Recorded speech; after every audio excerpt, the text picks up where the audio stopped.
Yo, and welcome to the Gamer Book Club podcast, where gamers are gaming. I am your host, Big Henny, and do we indeed have a special show for you today. But first, let me introduce everybody that's on today's show. My first co-host, he is a JRPG trophy hunting extraordinaire, or at least until the year 2028. He streams on Twitch and reviews video games on YouTube. Just beware, if your game involves a skateboard, it might lower his score. Don't shortchange my boy now. You gotta say his name twice. It's user_name. What a do? Hey. Thank you, Big Henny. I love those intros you do. That's right. I appreciate that. My second co-host is a sharpshooter and a gambling freak on Counter-Strike. When it comes to breaking down game mechanics and baking muffins in the kitchen, he's got you covered. A Mike's harder a day keeps your boy at bay. Jabbin, what it do, man? How you been? What's up, man? What's up? Good. That's good, man. All right, in today's episode of Gamer Book Club, we have an electric tag team duo hailing from Canada. You can catch them on Twitch and YouTube passing the controller on a variety of games, like challenging Souls-like games, lore-heavy single-player games, and multiplayer games that even the chat can join in on. Every time I tune in, I literally feel like I'm right there clinking a nice cold beer with them and joining in on the fun. Ladies and gentlemen, it's Jack and Joel from the Si1verz boys. How you guys doing, man? Yo, what's good? Thanks for having us. Yeah, we're absolutely happy to be here. Amazing intros. Wow, I love it. Yeah. He cooks for them. He cooks. Really well spoken. You know, whenever you're stuck outside working all day, you got to find downtime to fucking. You know, I'm escaping on my phone typing this shit. I'll take the shit breaks. Yeah, man. But no, he's just rehearsing all day. yeah. He's talking to running the that mirror. But no, I wanted to first start off the show with like how I found you guys. Literally, I ended one of my live streams. So I forgot what game I was playing, but it was like earlier in the year. You guys were on my homepage. And Which that is crazy. Which is crazy. Yeah, I was like, okay, like I was like, you know, I think you guys had 40 followers at the time. So I clicked in and I was like, oh, this is cool. Like, you know, they're gaming together in the same room. Like, and, you know, because typically people have like, you know, people on Discord calls or whatever. Yeah. And I was like, okay, these guys are tight. I think you guys were doing some Elden Ring boss fights and you guys were like drinking after like every death or something. But like, I was like, these guys' vibes are amazing. But like, I love that. Man, how did you guys like get started streaming? It seems like you've been doing it for a minute. Just tell us a little bit about your channel. Yeah, it's kind of a crazy story, to be honest. It is. You can start it off and I'll like you. We started streaming probably about a year ago now. I have a backlog of games that I had never finished, never completed, and I was kind of having an issue where I played it for a bit. I'm kind of like, I wish I was just playing with my friends. You know, maybe I just hop on Discord or hop on a game chat game instead. But then I'm like, maybe I should just stream. I just had this idea. I should just start streaming, and then maybe I can play with the chat. Maybe that'll be more fun, so I can clear this backlog. Like, I'm like, I've never played Skyrim. Like, what am I doing? Like come on, look at this guy. Never played Jack, Skyrim. Like, that's interesting. OG, like, yeah. So I had a massive backlog, like a Red Dead Redemption 2, Skyrim. I've always wanted to at the time. So I kind of mentioned that to Jack one day. He's like, that's a cool idea. And then one day I was like, bro, I need help going to pick up this thing from Facebook Marketplace. There's like it's a cat power that you wanted. And I need help carrying it. And we're driving around. We're having a good time. We're talking about games. And Jack's like, you know, man, that idea you had about streaming, I have a better idea. I think we should just do it together. I'm like, oh. I had no idea you were even interested in that. Yeah. Like we should just do it together and play games that we play or games that we've never played before.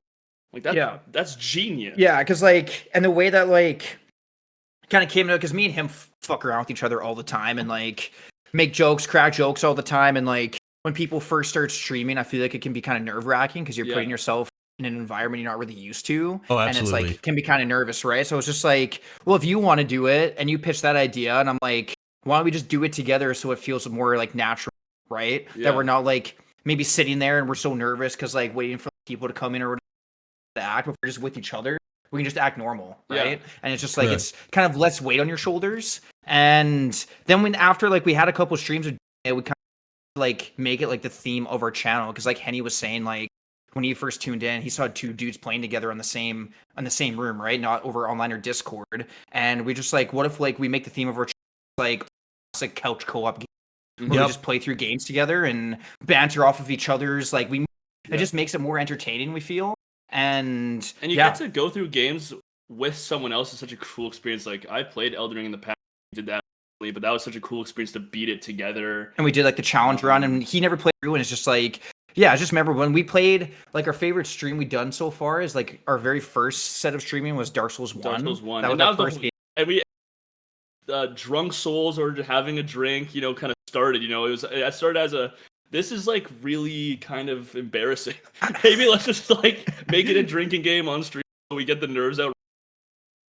Bro, one of my first games that I did on stream was actually Dark Souls 1, and I was drunk too, so I feel that. Yeah, exactly. So it's perfect. And then like, after we played Dark Souls 1, like we got like couple people come in here and there, and then the next game we did after that was Sekiro, and that's when that was just where things started. Yeah, that's where things just started, because like we got a lot more people watching during that time, and me and him had so much fun playing through Sekiro. Like that game will like be one of our favorite games we've played through because we had so much fun on it. And then like, then after that, like, we wanted to play Dark Souls 2. We played through all of Dark Souls 2 together after, which was really fun too. And I commend you for that one. Yeah, exactly, right? Dark Souls 2 is a tough playthrough, we'll say that. And then after that, we played Dark Souls 3. Yeah. But then we had a little hiatus from streaming for a little bit. So we probably stopped streaming in like April, May, and then we didn't start up till like almost December. Like we just had a huge hiatus because like going through some life shit. Like I moved houses and shit. Twice. Yeah, twice. And he was going through some stuff during that time. So he quit a new job, got a new job. Like we didn't really have a lot of time for streaming. And then when December, we just decided we wanted to lock back in. And then that's when we really kind of like skyrocketed after that. That's good. Sorry, that's my brother. Anyway, that's kind of what inspired the whole thing, and now I feel like ever since December we've just things changed so fast, and we met such a cool community of people. Like now we're doing more horror games, and so we're excited to see where what the future holds for what co-op gaming means for us. It's just been super fun so far. And I totally agree with you guys. The reason I think it was around the time when I saw you guys doing your streams, it kind of really motivated me to go up to user and be like, hey, maybe we should start doing our long plays together too. And then honest to God, like primarily when we go live, we are streaming together. And nice, it's just the content I think is better, just feeding off of each other. Right. Lauren's about us. We tell stories, exactly. I feel like it's less, because I feel like when you're streaming solo, like obviously people can do it, but I feel like when you have that person, it just takes the weight off your shoulders. Like when me and Joel stream, like there's never a moment where me and him are like entertaining, like are we like hopefully we're fun to watch, but it's just like you just can't worry about that too much, and we just naturally just have a relationship take over. And like you said, like you've watched us multiple times where me and him bicker, talk about stories, or do Spider-Man tier lists like we did last stream, and do stupid shit like that. So I think it gives people an opportunity to be not only like, oh, I'm watching this one streamer. It's more like, oh, I'm like chilling, hanging out with like it's a group of friends. It's like more of a social, more of a hangout. Yeah. I'll be honest, a solo entertainer, maybe. I don't know. It's a perfect way to create some parasocial viewers, which is kind of the goal of our job, right? Yeah, 100%. 100%. Yeah. Well, the nice thing is it's been we've gotten lucky with some really cool normal people. So. Yeah, it's been really fun so far, and I feel like we never could have predicted we would even had 100 at all, or even get like more than a viewer. Yeah, and we think it's cool because like we feel like the couch co-op actual playing together like in person is not, you don't really see that very often on Twitch or whatever. Right. So I feel like because like a lot of like when we get new people come in, like one of the main things they ask us is just like, how does this work? Like, what do you like? You guys are playing in the same room, or you passing the controller? And we usually have to like explain that to people when they come in because people don't really see that very often. So I feel like it's just like a little bit of a unique take on our channel, I guess you could say. Right. Yeah. Absolutely. User. What would you say? Like, when it comes to streaming together, like what's something that you liked about like starting our streams together? Because I do feel like I don't personally want to do solo streams too much anymore because I feel like it's not as good. I don't know if you view the same thing. Yeah. I mean, the solo streams for me are useful because like typically if I'm going live solo, it's to like basically just get footage for, a game that I'm trying to make a review of for my YouTube channel or whatever. And so like they're useful and like necessary, but like nah, it's so much more fun to, to have that like social, atmosphere around it and everything. And like it takes so much of the pressure off, man. Like for instance, yeah, definitely. So for instance, right now, me and Henny on Friday or Saturday, depending on his work schedule, nights we're playing Esoteric Ebb, which is one of my favorite games of the year. I had a friend of mine who started playing that recently, and he said the exact same thing, that it's like his favorite game of the year. I want to play that really bad, so that's cool. You guys are doing that. 100%. Yeah. Dude, yeah. So if you want, I mean, we're up to like episode 8 or 9, I think, on the YouTube channel. So if you want to get a little taste of it, I'll have to check that out. Yeah, I will say, user, I checked out your YouTube channel. Recently, I watched your video on video games within video games. Yeah, I thought that was just really well done. Your YouTube channel is super, super well done. So hey, thank you. Keep going. I think it's great. Hell yeah, bro. Yeah, yeah, and like especially like I've been trying to. I kind of took like a hiatus from it because we were trying to start up like this project over here with like XP grind and stuff. But I'm trying to also get back into the swing of doing my own thing. But dude, juggling creative hobbies will never be an easy thing, man. 100%. No, especially because I'm also about to move at the end of the month, so I was like packing before I got on here, and yeah, it's just been it's a whole thing. But you find the time where you get it in how you can. Exactly. Well, that's what the cold stream does too, right? Like it actually makes it so it's like I'm streaming tonight, and sometimes like it's a social pressure, so sometimes makes it feel hard or almost like you want to. It's almost like I have this feeling like I don't even know if I want to like stream tonight. But then if you're with your friend, it's like we're just hanging out. Yeah, like there'll be nights where like after work, where like I'll be tired or Joel will be like, oh, I just feel like chilling, feel like streaming or whatever. But it's just like also when you have someone with you, it kind of holds you accountable too. But at the end of the day, when he comes over, like we're streaming, but we're hanging out. Like we're just playing games together, like having a drink. It's so funny. The nights where one of us is like, have it tonight. It's always the best. Yeah, it's always the best stream. Literally every single time.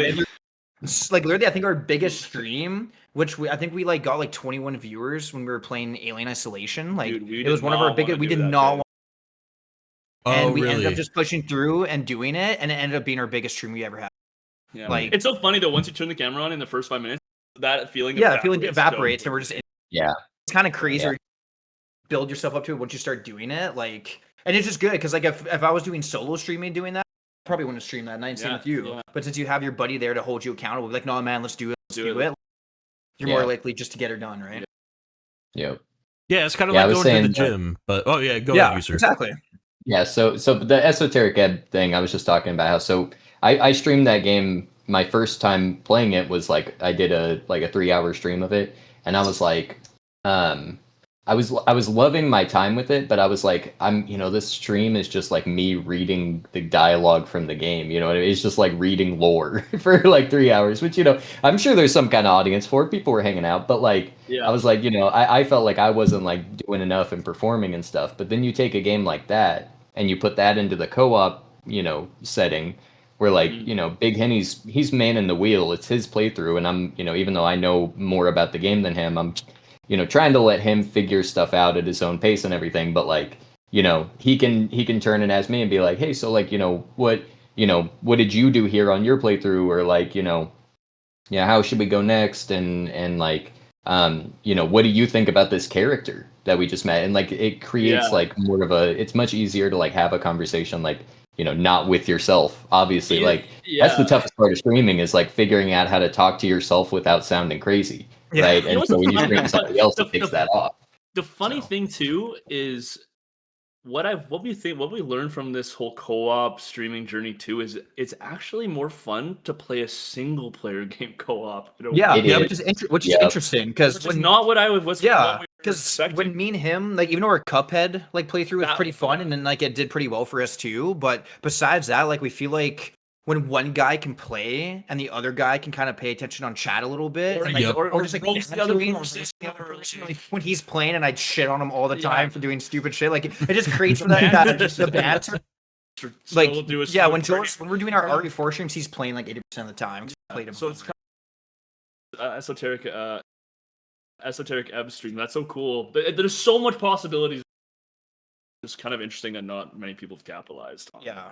Well, and that's the thing. What user was probably thinking was like, "Hey, what if I actually had an idiot play this game?" And so, I'm sure. Exactly. That's well, yeah. Like, I started playing, bro. I matched my character to my stats, charisma and strength, and like full blown fucking Melvin idiot. And so, like my intellect is like tanked, but like it's making it fun though. Like, I think we had like a weird moment because it's a very like political game too, to where like the last episode we were playing on, I was just like, hey man, like, do you like need to be smart to play this game? And he's like, yeah, the game kind of does want you to have some kind of like political intelligence of some way to kind of like, you know, not to make it playable, but to make it more an effective of a storyline for it to really, you know, impact the gamer. So I'm like, but also it doesn't help that I'm drunk every weekend when we play this game. It doesn't help that I'm just drinking. so like, I think it just adds to the content, and like, I totally agree. Like, ever since like we saw you guys, we were like, we got to do this too. Like, dude, I love to see that. No, that's awesome. It makes us feel good that we're influencing other people to do that. It's awesome. It's awesome. I love that you guys are doing it. It's really, really fun, and we wouldn't do it any other way, to be honest. Absolutely, man. And so one of the things I wanted to ask was, like, how did you guys become friends? Like, give us the lore and the story, like how you guys met and became buddies. That is perfect, because pretty crazy. Me and when I was 16 and he would have been 17, and we ended up working at the same restaurant. So I was in high school and I got he was there, and I remember I walked in and I got my interview and I table, and this guy was floor because spilled a beer or something on the ground, and he was mopping the floor. And then I kind of met him. Me and him worked at this restaurant for like the longest time together, so our friendship just kind of like brewed more and more like over time. And the thing that actually, funny enough, that like shot our relationship like crazy is when Spider-Man No Way Home came out. Hence why we talk about Spider-Man a lot. Okay. Made our relationship go further. When Spider-Man No Way Home came out, and it was like obviously super hyped because everybody was like super anticipated for that movie. Working together. And then I bought tickets for Spider-Man No Way for me and one of my other friends, but they couldn't go.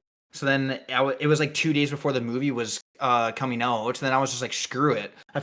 Me and Joe were sitting down one night, and I just asked him if he wanted to go. And then he said, sure. Like, and then me and him literally to the premiere of Spider-Man. Yeah. And then me and him, the funnest night ever for some reason. And then after that, our friendship was like, hell yeah. And then became super close with his family as well. My brothers and everything. And we just kind of realized we all have the same interests. Like, we both game, and like pretty much like whatever I'm into, he's pretty much into. So then then like I said, we just started playing games together and doing shit outside of work, and then then the whole streaming thing came into fruition. We worked steakhouse together for probably like 9 years. Yeah, because we both worked at the steakhouse for like all through high school and all through university. We became so high up, like we would fuck around at work.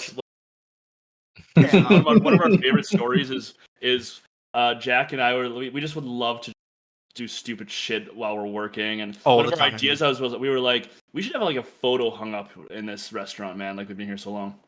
And then I'm like, that's a good idea. So we took a picture of us in our outfits, and I went to Valley Village the next day, and I found a frame that said the perfect pair on it. I'm like, that's so funny. So in the kitchen there's a little like, there's like a shelf of the restaurant that they've ever got. Yeah. And so when nobody was looking, me and him climbed up there and put our picture right between all the awards. So it's like our framed picture with all Guys, like, and we didn't tell anybody. didn't tell anybody. And then the general manager of the store found it, and she loved it so much she kept it up there. So then it was just up it was there up for and like me the and longest Jack, time. We think that we accidentally like did some like psychological thing to this restaurant because then we just got treated like royalty. king. Like we literally like come in late. No one. It's weird. It was weird. One time we came in like 45 minutes late because we were at the gym, and our manager's like, "Where have you guys been? Like, you guys are late." And Jack's like, "It was windy." I was like, that's the funniest thing to say. And then she just like She just laughed. She just laughed. and walked away. and we can't get in trouble here. yeah, we can. And then there was one time where he was like in restaurants, like you have like a closing guy who closes down the restaurant at the end of the night. He takes all the later tables, and you have a pre-close guy, so he kind of like helps the closer, but he leaves a little bit earlier. And like just to show like we literally could get away with anything. Like the closer would usually stay till like 12 or 1 in the morning, right? So it was like 9 o'clock. Like the restaurant was like starting to take a bit. Me and him just went and we sat in one of like the little private rooms the restaurant had and just ate like food and just like yapped. And then the manager walked out, they opened the door and she's like, "What are you guys doing?" We're just like eating and chilling. And then she said something. She's like, "Okay," and she walked away. Sat there for another hour while all the other servers closing duties. It's just like we literally couldn't get in trouble. Those were the good old days, man. But yeah, no. Man. So that's how our friendship kind of sparked from there, and we just became super close after that. Man, that's awesome. User doesn't even believe the first time I met him. I don't, man. I really don't. You don't remember? Yeah, bro. So go ahead and tell your side of the story, and I'll point out where I have flaws. Okay. You guys live in the same place, right? Or are you guys online? We're within like an hour of one another. Right. But that's what I thought. Yeah, we're all me and User grew up in the City same area. town. Okay. Henny was like 15, 20 minutes away. Yeah, yeah. Okay, nice. Yeah, so basically, all of us boys here, like the common denominator is my cousin Jerkface Jerry. And so we, and actually, what's really funny, actually, we talked about Jerry in a bit, and you guys rolled with it, and you guys were acting like you knew Jerry and you were smoking cigs with him. What? I was gonna tell that story. Yeah, okay, but you since I brought it up, you roll with the user because that was funny as fuck. So I was hanging out in Big Henny's chat on his stream, and he rated out to you guys, and I'm hanging out and I'm testing. Thank you. Yeah, and so I'm testing the waters. I'm hanging out. I'm chatting, and like you guys had said, like, oh, we love Big Henny. We go back a long way. We're gonna or whatever. And so me now, keep in mind, in my defense for this, Big Henny also had just told me about his other buddies who have they also have a podcast called Safe Session. Yeah. Okay. And so he had just told me about 2 guys he knew like IRL, like from his hometown, who like make content and stuff. And so he raids out to you. You talk about knowing him and going way back and stuff. I'm like, oh, these are his homies from his hometown. I can't believe that.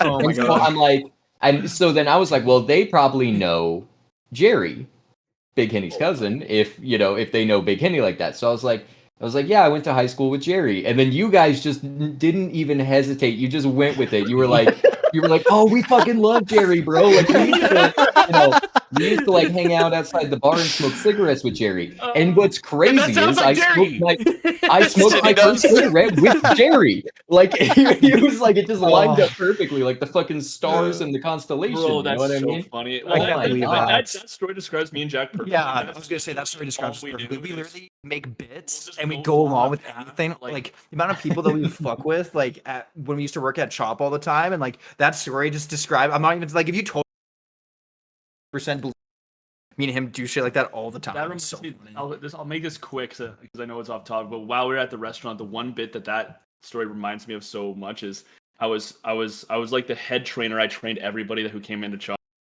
and so they'd have to shadow me the whole day. And there's this like quiet girl that we just hired, and this is it too. Like this was like near the end of when we were working there. We've been there for so long now. So I'm just like looking at the whiteboard. I'm like, here's the, like here's the vegetables. Like you got to know all.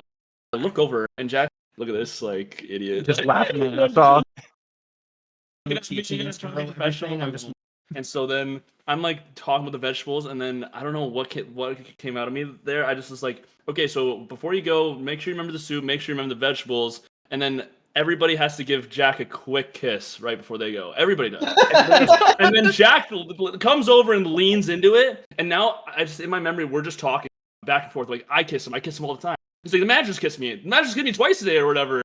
And we're just now. Me and him are just going deep down this rabbit hole. And I look over at the girl, and she is just straight faced, stone cold, like not laughing. Not laughing at all. And I'm like, okay, so we're not funny at all. I'm like, I'm just kidding, like So then I walked off.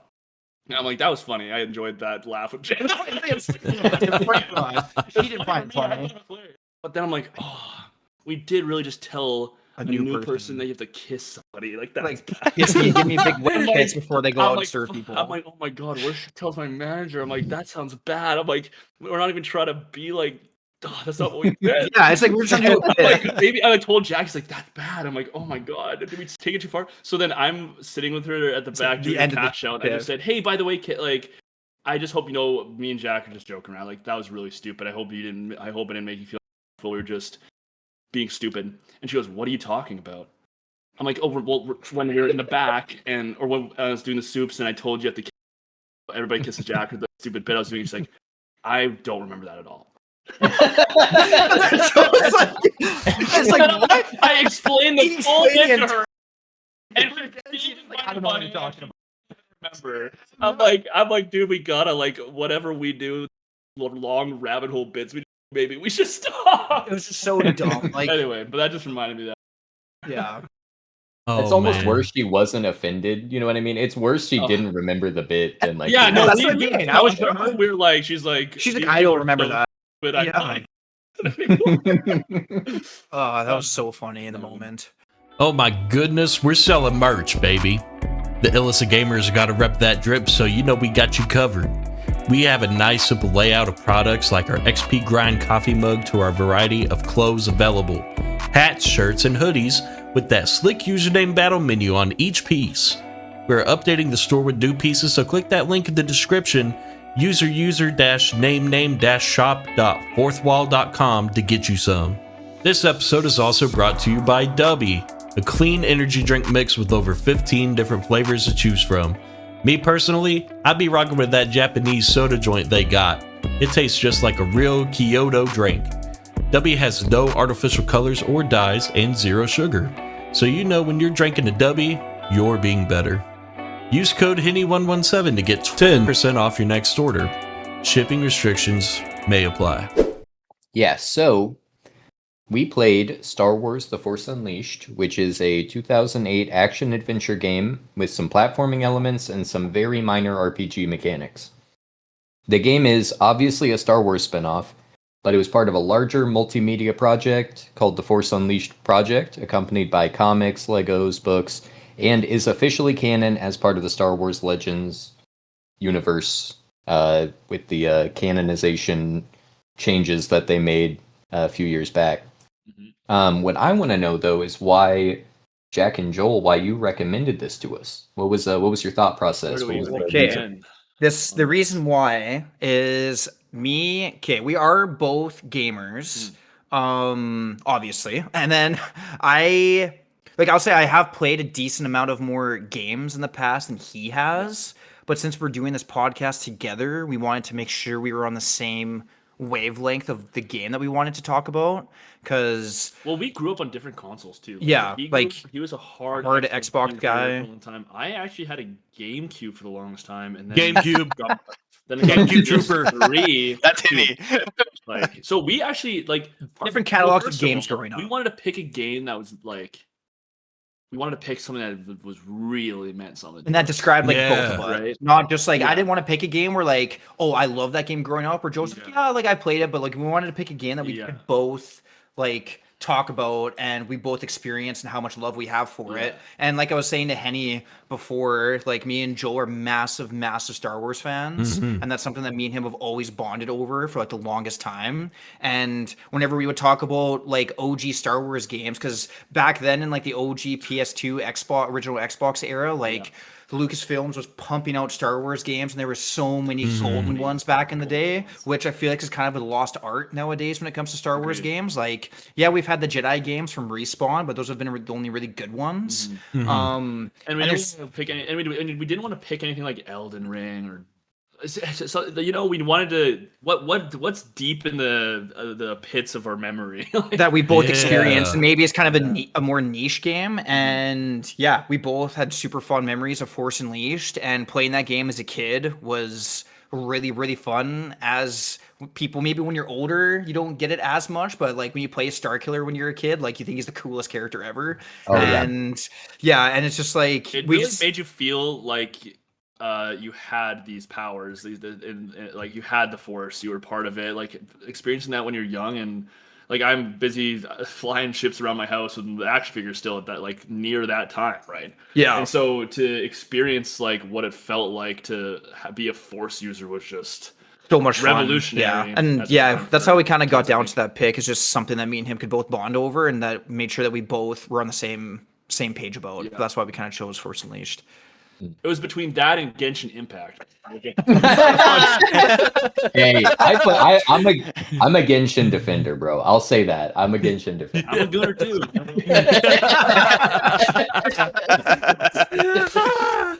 No, I love that. Oh, we were excited to pick that one. It was either realistically, it was actually between Force Unleashed, and the other game we wanted to pick was Need for Speed Most Wanted, where we felt we could talk Star Wars would be something that we could talk about a little bit more. But because Need for Speed is it was obviously a racing game, and not a lot of people are into those. Yeah. So we just kind of chose Star Wars because it's more of I feel like a game that people more know of, and it's easier to talk about for us, obviously. Yeah, absolutely. Well, unfortunately for Jabin, I think he would have really appreciated. As I can tell, he's got the GTR poster up there. Exactly. Yeah, I guess. Well, shoot, user, you want to go first and talk about your experience with the game? General thoughts. So I'm the only one out of the three of us that had played the game beforehand. I got this, I mean, I don't know if I got it like right on launch, but I got this around, 2008, 2009 when it came out, and played it when I was young. So I definitely got the experience you're talking about of like, being a kid.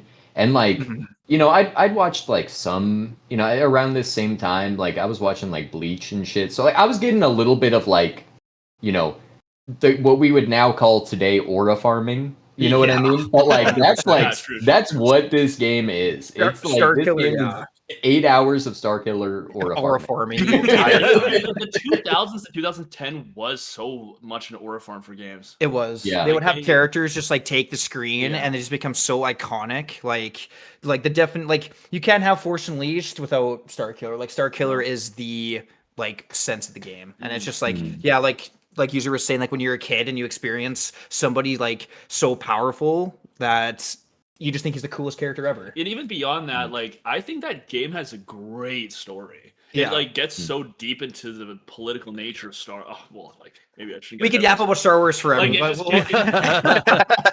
don't worry, we'll circle around. We'll hit everything. Yeah. We're gonna go. We kind of tend to start out like we each go through like kind of broad strokes feelings, and then we 100% kind of zone in on like specific kind of issues and whatnot. But yeah. So I played it as a kid. I loved it. I got all the achievements on it on the Xbox 360 back in the day. So I grinded this shit out. I don't think I ever played the second one. I have no memory of the second one. I have memories of the first one.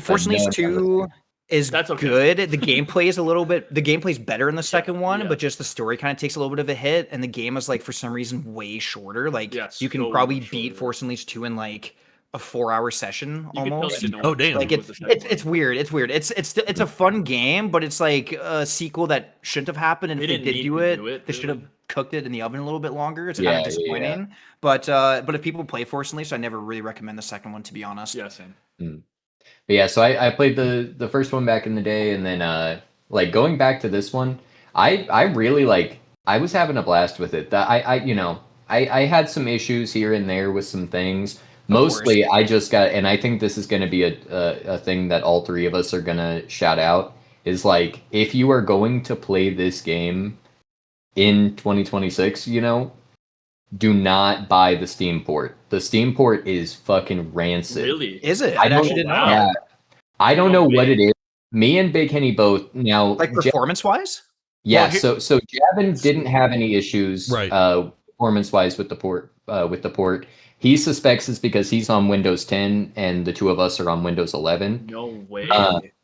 But for some Mhm. reason, yeah, it was a nightmare. It was just like so like it was crashes after cutscenes. It was Really? like it was Open like the menu, you get a crash. yeah. What? Yeah. I can't believe I it. didn't know I that. feel like it shouldn't even be that No, it not at should all. be like especially for locking or especially for anything. a That's so game like strange. that. So you Yeah, guys end up I- playing it on console, or did you stick with No, the no, PC? no. We trucked through it. We trucked through it. Yeah. I Hopefully they have didn't taint the experience for you guys. no. I'm trying to keep that out of it. I just do want to give like the warning, like, Yeah. hey, if you're gonna play this, if you have a PlayStation, an Xbox, I think they ported this to Switch too. Like, whatever console you can play it on is probably going to be a better experience because for some reason, yeah, we were just like me and Big Henny both were just getting crashes, and at one point, like, I was trying to like listen to a podcast while I was like replaying a mission that like I had missed because I was trying to 100% it.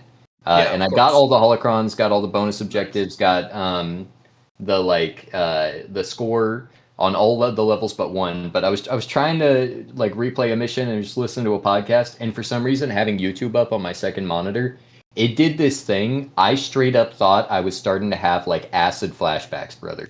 Because whenever my camera would turn, the textures of the game would be replaced with like the movement of like the camera, and it was like a fractal soup.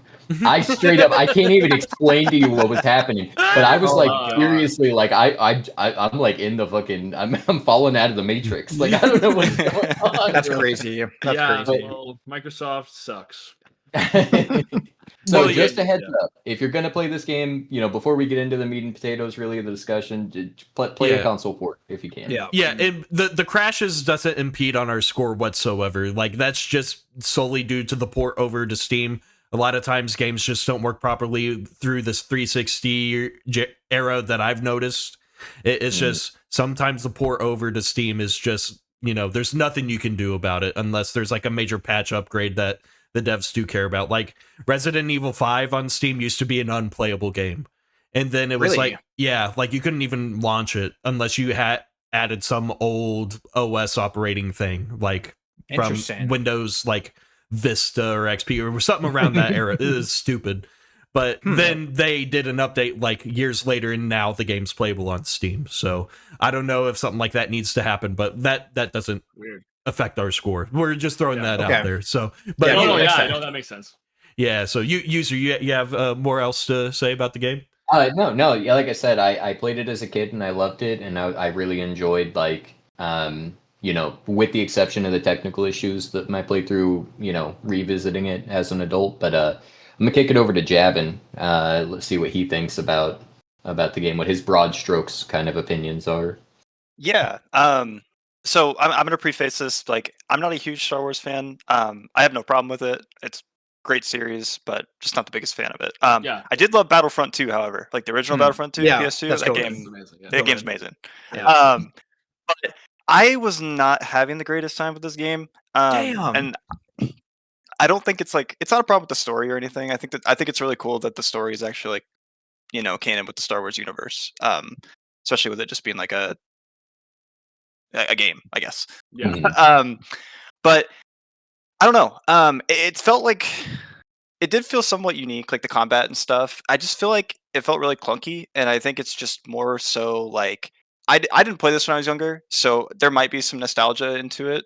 But I just think going into this game in today, it's a little bit of a rough play. Yeah, I can imagine like, that, honestly. The Me too. upgrade systems are cool and stuff like that. It kind of feels like God of War as far as like Yeah, the upgrade 100%. system. Yeah. Mhm.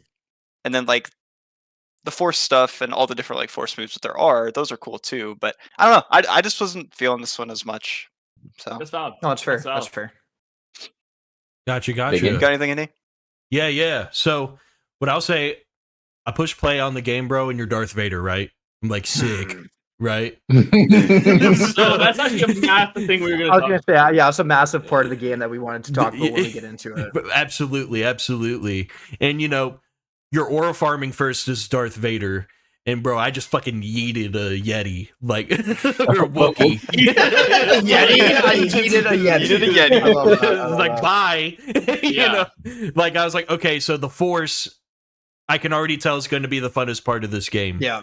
And 100%, so, yeah. like, just you know, being able to throw characters and you can choke people. You got electricity, and then as the game goes on or whatever, I would say a lot of the thing that really struck out for me, which we've kind of dabbled already in, is I'm a big daydreamer kind of person. So a lot of times when it comes to a lot of fictional stories, I like to self-insert myself into like story subjects or games or movies. So like as we're talking about, this is an aura farming type of video game. I can definitely see because I grew up on the GameCube too. I wasn't able to play this game growing up as a child.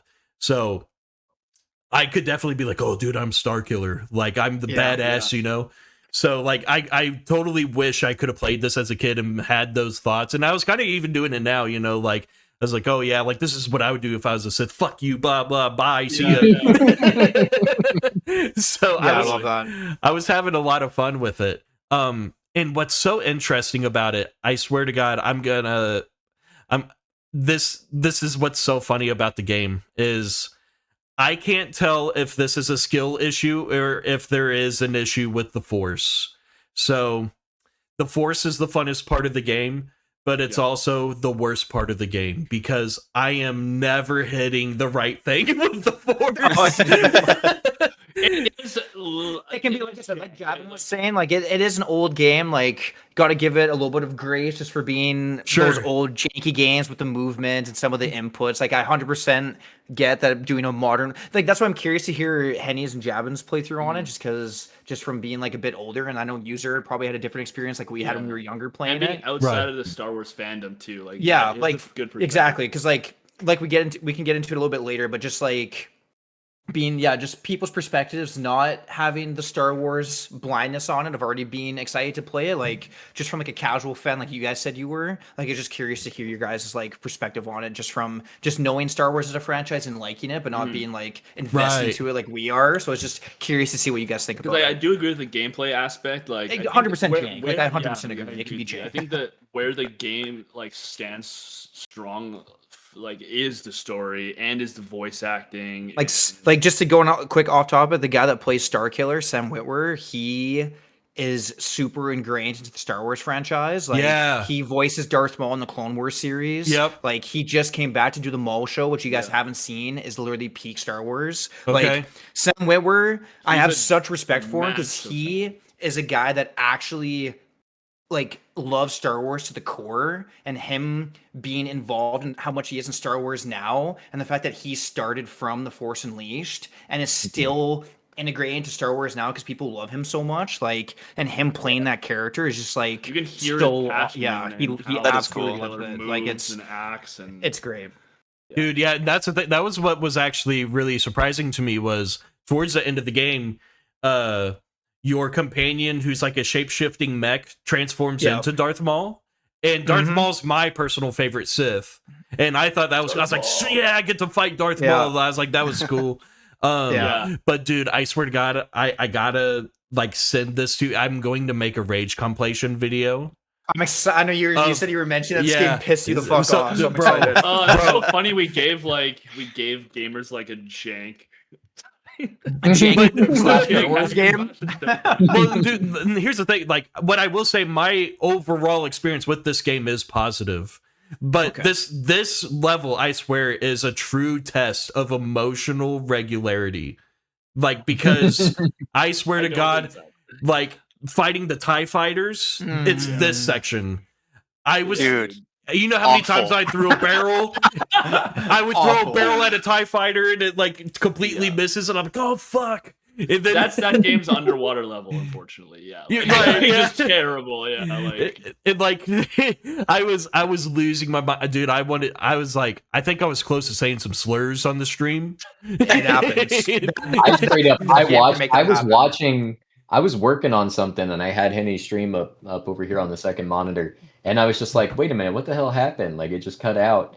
I was like, is it buffering? Do I need to like And open you the just tab? ended stream. And I open it up and it's I'm not here, bub. His like ending screen, and Crash I like out. rewinded the VOD, and he like had the game had crashed, and he started replaying the game, and then he took like 5 steps Oh my forward God. on the level and got like just fucking railed by like 8 snipers and rockets and machine guns. It's your hell, Henny. He just like Crashing insta in died on the between Death Star, and then Oh my God. and then he didn't say a word. He looked at the camera like for half a second, and then he just hit the button and ended stream. That is so funny. Oh, I love yeah.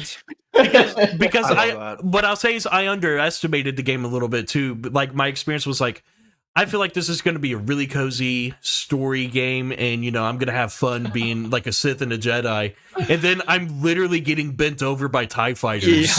Literally. Bro, That describes that. It is sweet in space, man. They It's sweet in space, yeah. Star Killer's story is brutal, man. But It's Like he just I gets. think I'll agree though. The aura farm of bringing down a super star destroyer from the See, atmosphere yeah. and crashing onto the It is planet aura. is the Yeah. coolest thing as a kid It you'll is. ever Yeah. see, because you do not see Yeah. that in any of the Star Wars movies or anything. And the fact that Starkiller's force is that strong that he can bring his full Star Cruiser down from space and crash into the planet is the coolest thing ever. Yeah. well, dude, I and will when say, okay, I do have to just, so it is aura as fuck for sure. But I will say I'm a little bit like doing that section, and we can all agree that's the worst Easily. gameplay wise, the worst part. It's great. Easily. No, Yeah. it's that it's section can be so a crash frustrating. out. It's Yeah. that Yeah. It section- actually took me like 30 minutes. Yeah. Easily the It's like worst. so hard. So hard. Yeah, I it's remember so hard. raging at that part as a kid, so I completely understand what the payoff of the cutscene you get Yeah, the after. payoff. is. Yeah, no, the Yeah. payoff is, but I'm also sitting there wondering, like, the whole time he's yanking this giant ass, like, I mean, what's that thing weigh? Like 16,000 million pounds. Yeah, like, Has to it's be like like- so, 1,000. Million. Yeah, whatever, however, yeah, right. But it's like he's pulling that thing down, and I was like, I remember about an hour ago, I was trying to pick up a boulder that was like Hey, the sorry, size of a Honda ignore the Civic, game. and Ignore the game trying to teach you how to use the Hey man, force. the dark side of the force is strong. And Yeah, the dark side of the force is strong. I can't pick up a Honda You Civic, know? but I can pull that sumbitch down. Literally. but But I think like yeah. Oh, go ahead. Sorry, go ahead. oh well, No, I was I just think saying, that- there's like a God damn it! You're the guest. You're the guest. You go. I I was promise. gonna say like yes, gameplay wise, I do. Is it dated? I 100% would say yes, but yeah, the story like general like the relationship with General Coda, yeah. and like how Star Killer doesn't even know how he fits into everything, and is always kind of shifting. I don't know. I don't want to spoil it though. I don't know. If We that's we how this announced podcast works. we announced the game on the previous episode so that our listeners Okay. can play along if they want to. Yeah, We typically don't do like full Massive, like yeah. we like if it's necessary to do the big spoilers, we'll drop them. No, okay, that sounds good. Yeah, just Yeah. The relationship between Star Killer and all the other Yeah. side characters, and how, Mhm. like they even bring in characters that are like Princess Leia is so Right. big in the canon, like, and they still make it work and make it make sense in my opinion. Good twist. And you're holding your lightsabers backwards. Like, give me a break. Yeah, Right. Starkiller set the aura farm for that, and Anyway. Ahsoka did that later in the series, and everybody knows that's straight from Starkiller. Yeah. Yeah, like do you guys want to get into the story a little bit, or do you guys want to wait for a little bit longer? Let's go ahead and get into the story, unless you guys have some things you want to say about the game overall that you love about it. We did our piece. Unless maybe the lore is a part of the stuff. I was gonna say we'll give you the it's- floor. We'll give you the floor. So just coming from me first before Joel talks, like, yes, I do agree with you guys. Gameplay's a little jank, 100%. The game is frustrating, maybe some poor level design here and there. It happens with these older games, but like I said, hearing the game from a non-Star Wars like super fan perspective is definitely interesting compared to us. But like Henny was saying earlier, that opening mission where you play as Darth Vader, like in the Star Wars lore, like the Wookiees, like the race of like the creature on that planet, like Chewbacca is, like they get absolutely annihilated in the lore, and that's why Chewbacca is like one of the only Wookiees left in the original trilogy. And getting to experience on why they're extinct is because Darth Vader fucking murdered all of them is the coolest thing to experience. And to play as that and be the one to wipe out an entire like species just because he's going after a Jedi is like so cool. And the fact that like you go there as Darth Vader because you got the signal of the Jedi Master that's hiding there, and you go there and you kill the Jedi Master, but then Darth Vader has like another sense because he knows there's another force being there that's super powerful, but then you end up finding out it's a kid, but his like power is so scaled high that he thinks it's a Jedi Master, but it's not. So that's why Vader keeps him and tries to hide him from the Emperor. Because like obviously in that beginning cutscene, you like all the Imperial officers walk in and they point their blasters at the kid to kill him, right? But then Vader kills them all because he wants Starkiller to be a secret because he wants to use him as a weapon to kill the Emperor. Like that's like Vader's entire motive of having Starkiller. So I just think real quick, what's sad is the Wookiees are trapped in cages in later levels.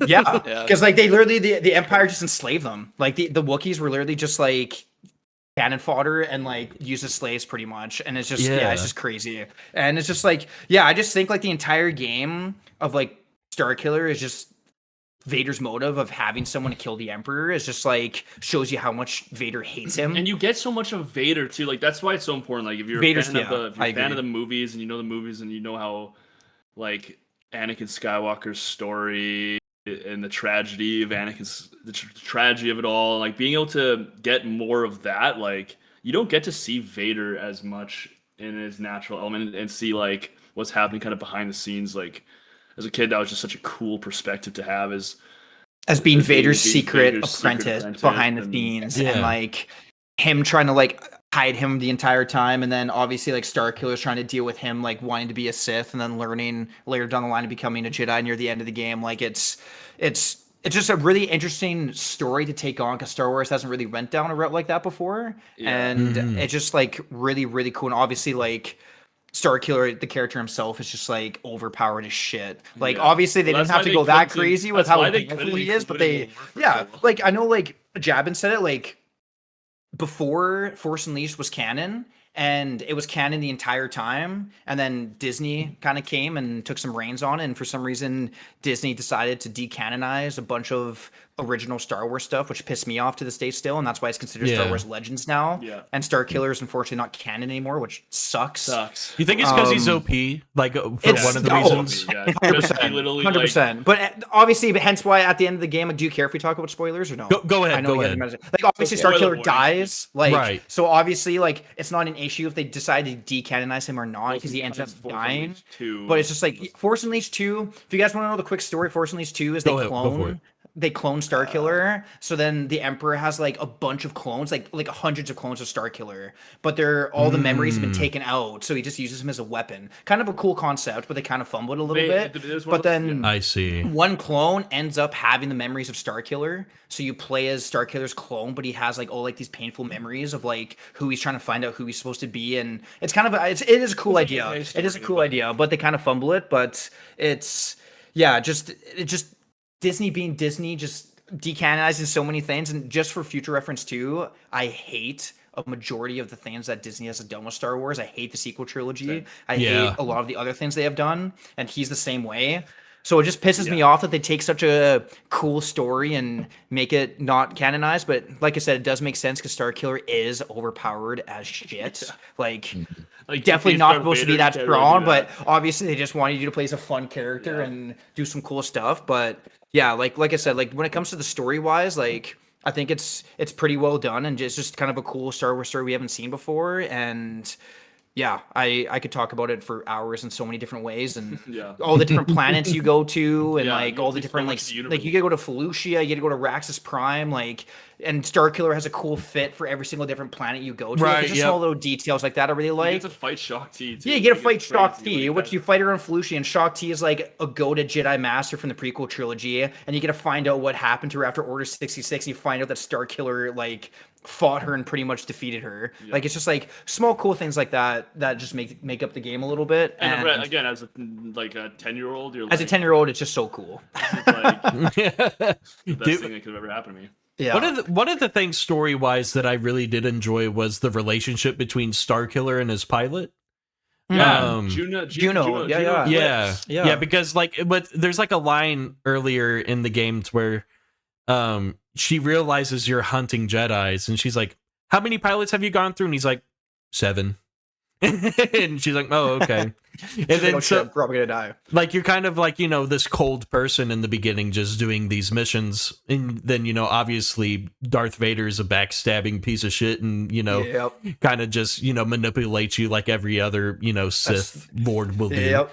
And then you really start to see like the relationship between them grow, and I feel like the pacing of the story, I don't know how else you could do it for a game like this.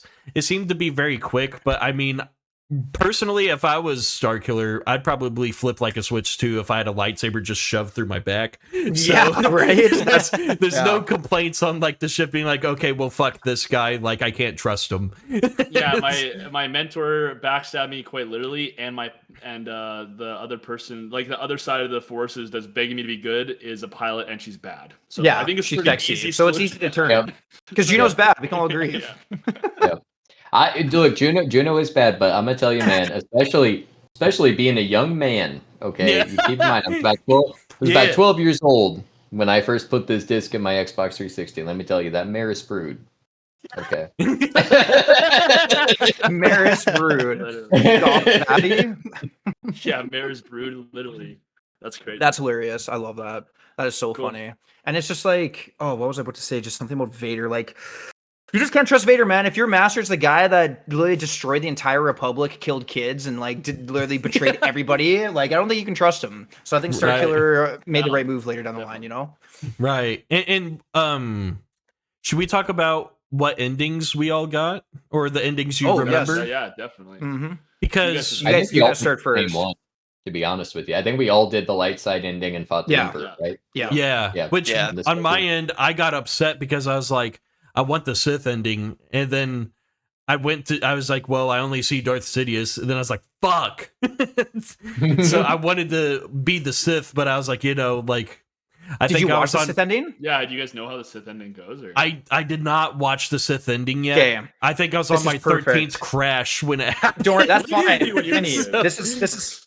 I think like 90% of players do the light side ending, which is the canon ending, by the way. That is the Right. canon Well, and also, ending. I would argue the fact that like these two, like, I don't know, Javin, did you know you could go down to Darth Vader And fight Vader. I didn't know that until Yeah, you Yeah, so said if that. it's so going much more forward, obvious. Yeah, you can to, jump like, down and go fight there. Vader and I think like it's kill because Vader. Kind of like I think they meant to do it as like kind of an Easter egg. Like it wasn't supposed to be like It was a cool way of doing it. yeah, like like- majority of players will skip it when you find out you could actually jump down there and like go after Vader again. It's pretty cool. crazy, And yeah. it's actually perfect that Henny brought that up, because one of the other cool things I want to say about Force Unleashed is that post-launch, when they made DLC for this game, they went heavy Dude, the into the DLC. Sith ending, and you play as the Sith Stalker, which is what happens to Starkiller when he became a real Sith. Yeah. And full of hatred. And if you search up Sith Stalker, his fit is so cool. It is and cool. This is like a in these next level deals, of fun. there's 3 additional missions that are DLC missions that honestly, Henny, I'd recommend playing them if you have some side time, because they're really cool. I did one of them, and I had a lot of fun on Tatooine. Okay, perfect. So- yes, I was gonna say Yeah. it's the stories with those are so cool, because you go to Tatooine,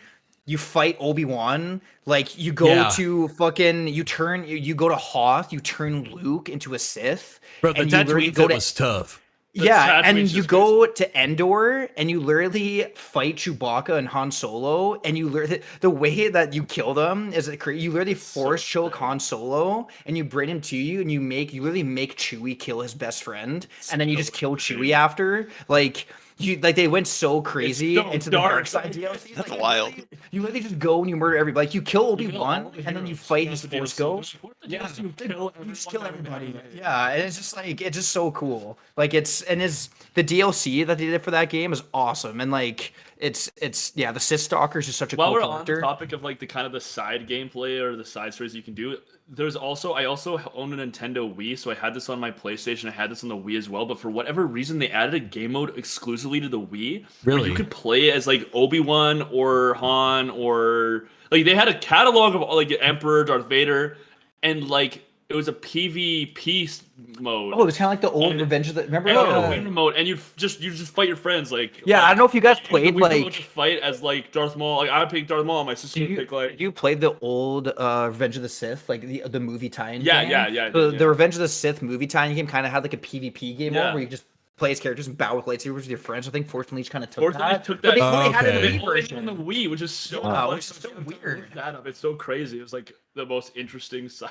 Yeah, just a random side piece for the Wii but game. really good PvP. Like, Yeah, like I don't know. I just think the DLC when talking about Definitely, Force you have to Unleashed mention because I just think it's a really cool idea just to like let's just go all out on his dark side ending and just make him like the most menacing character, like scarier than Darth Vader. Yeah, you know what I mean? Like it's and honestly he kind of is. Like Darth Vader is one of the most feared Sith in the galaxy, but like playing as like the Sith stalker, like it's kind of crazy. Yeah, I would say like definitely when I played the Tatooine level, I was like, "Oh, this is fucking cool." Like it almost I didn't know if it was like a true continuation of the Sith or if it was like a what do you call it? Like a what if scenario level. I didn't Yeah. That's It's what kind I of like what if it basically is a what if. It Is what is if like a what he if, went into his full dark side? Got you. Okay. Yeah. So when I was playing through like the Tatooine fit that he's rocking is tough as Oh, hell. Yeah, Like, he it's had, like, the- super clean. He had the like claws, the cloth, and like I the like mask this was bit. cool. The voiceover was cool in the mask. hmm And like I liked how it was like, oh, we're going into like, you know, the original trilogy type of characters and we're like basically hunting down Jabba the Hutt. But yeah, When- it's so when- cool. I fucking when you force push Obi-Wan Kenobi into like the back burners of Yeah, the the- Millennium the Falcon Millennium and he just Falcon. evaporates. I was like, Jesus Christ. killing the main characters. Yeah, I was like, Way. that's how Obi-Wan dies. Crazy. Instead of a nice little Darth Vader death in the original trilogy, he gets Yeah. burned alive by Starkiller. in the But what's Millennium Falcon even engines. what's even more tragic is like you fight his ghost spirit after that, and Yeah. then you electrocute his spirit to death, and he's like screaming in pain. Dude, they did not hold back. It is, Yeah, I think it's so funny how you just kill Obi-Wan and you just kill his spirit after. I know, like, I know. You know what's funny is I know that those, like, that is like kind of like a what if, like, just crazy. Let's go really dark into this. Yeah. But one thing on Jack's point about the whole Disney thing is, I wish for Star Wars media and or future Star Wars games they would delve deeper into like maybe not as dark as that, but just like the darkness of what Star Wars is like. Like I feel like because it's made for kids now, like yeah, right. They don't go into like the consequence of it all. Like one of the shows that Disney did recently, they did a good job on was Andor, where it's like real world consequences. Like Andor at the start kills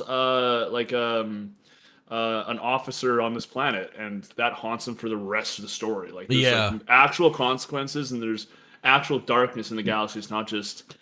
Well, that's why I think. That's the why I Jedi think. need to be like back. You know, it's not really like we're kind of I don't know what you'd say purists. I don't know. Yeah, well, that's why I think Darth Vader, just in general, is such a good character because Yeah. he faces all the consequences from all the actions he made and in you the see prequel that, trilogy. like, And yeah, like Darth Vader's just like in like the lore and like and everything. He's just like the most miserable person well, it's ever. war. Yeah, like there is sad part. Like there is dark things that happen in war. Yeah, and, like, I think that's less. We could go on a full yap session about Disney Star Wars and So it's just cool what that- we don't like it's about just cool it, that but Force Unleashed kind of explores that like grittier side. Yeah. well, there is I guess. Star Wars is full of dark stories and yeah. dark concepts, and Disney doesn't really seem to explore those very I much. think what makes that game special too. It's not like gritty just for grit. It's like they tell a great story through it all, and this character unfortunately does go through a lot of hardship. And Yeah, that's why and- people now love Starkiller so much. Yeah. Everybody knows about Starkiller just because he was such a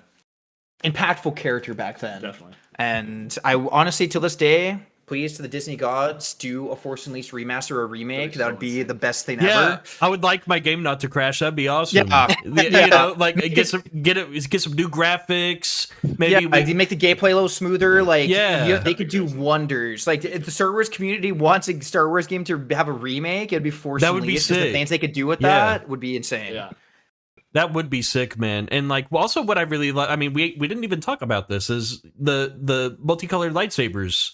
Oh Yeah. my And, God, yeah, right? like the fact yeah, that I found, I was like, I could have a purple one and a Yeah, you could like gold go one. collect all the different collectibles around the map Yeah. and get like all the different colors, and that was a fun little thing to do throughout all the levels, just try and find all the different lightsabers. Yeah. Just really make yourself like you said something so true, Henny. It's like when I play video games, it's like role playing games. Yes, exactly. It feels so good to be able to be like, I am kind of making this my own. I want to feel like I'm in it, right? And I think Yeah, they did bro, that. I was rocking Yeah. the purple one the whole way through. That's you hype. know, Purple's hype. That's hype. Yeah, I'm a green gobbler. You know what I mean? I'm green. No, green yeah. fruit. I Hell was using yeah. that gold crystal until I got to the Death Star and I got the black. Black. I was gonna say, as a Sorry, kid, God. I was gonna say, as a kid, when you get the black crystal, like, come on, Yeah. like that is so Now cool. that's some fucking aura right there. Yeah, I respect. 100%. I was about to say, when you get the black lightsaber Doesn't crystal, the black have the white? it has the white Oh, outline around it. Yeah, it's Yeah. pretty cool. Yeah, because in it's so Star Wars, cool. that's like the Mandalorian saber, right? Yeah, that's- he has the dark saber, so it's like it's pretty much a lightsaber, but not 100%. But yeah, it's like the same color with like the deep black and the white lighting around it. Got you. Yeah, it's pretty there's cool. like power crystals, and like the power crystals have different effects. Like I think the golden power crystal made it to where like your shock abilities were more effective on your saber or your actual electric powers. They did different things. I thought that was a cool element they threw in the game. You know, if there's customization to make me feel like I have some preference options, I'm definitely 100% like agree.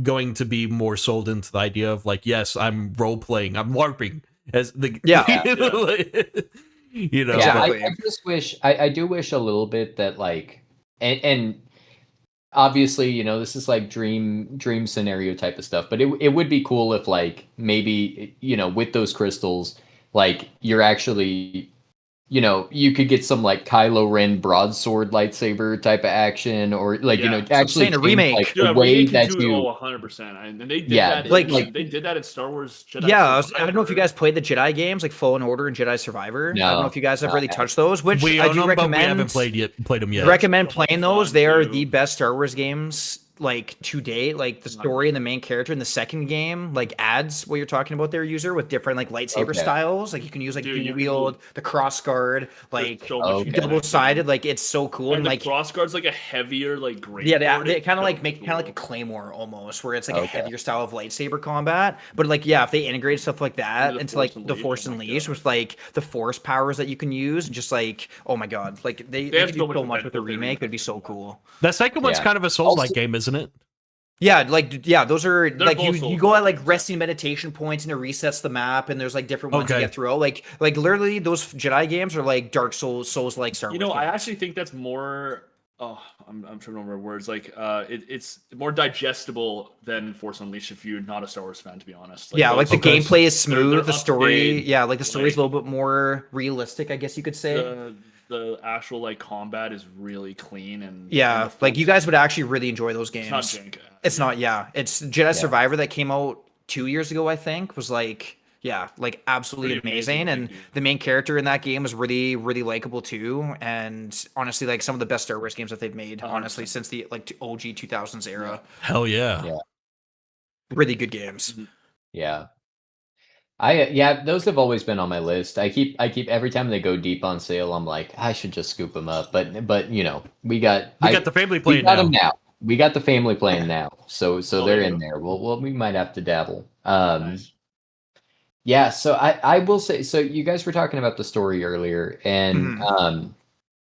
so I do like the story of this game insofar as like how it progresses, right, from like level to level and how it develops. But I will say, part of me, because like if they're not going to make this game just as an entire like what if non-canon kind of a thing, right?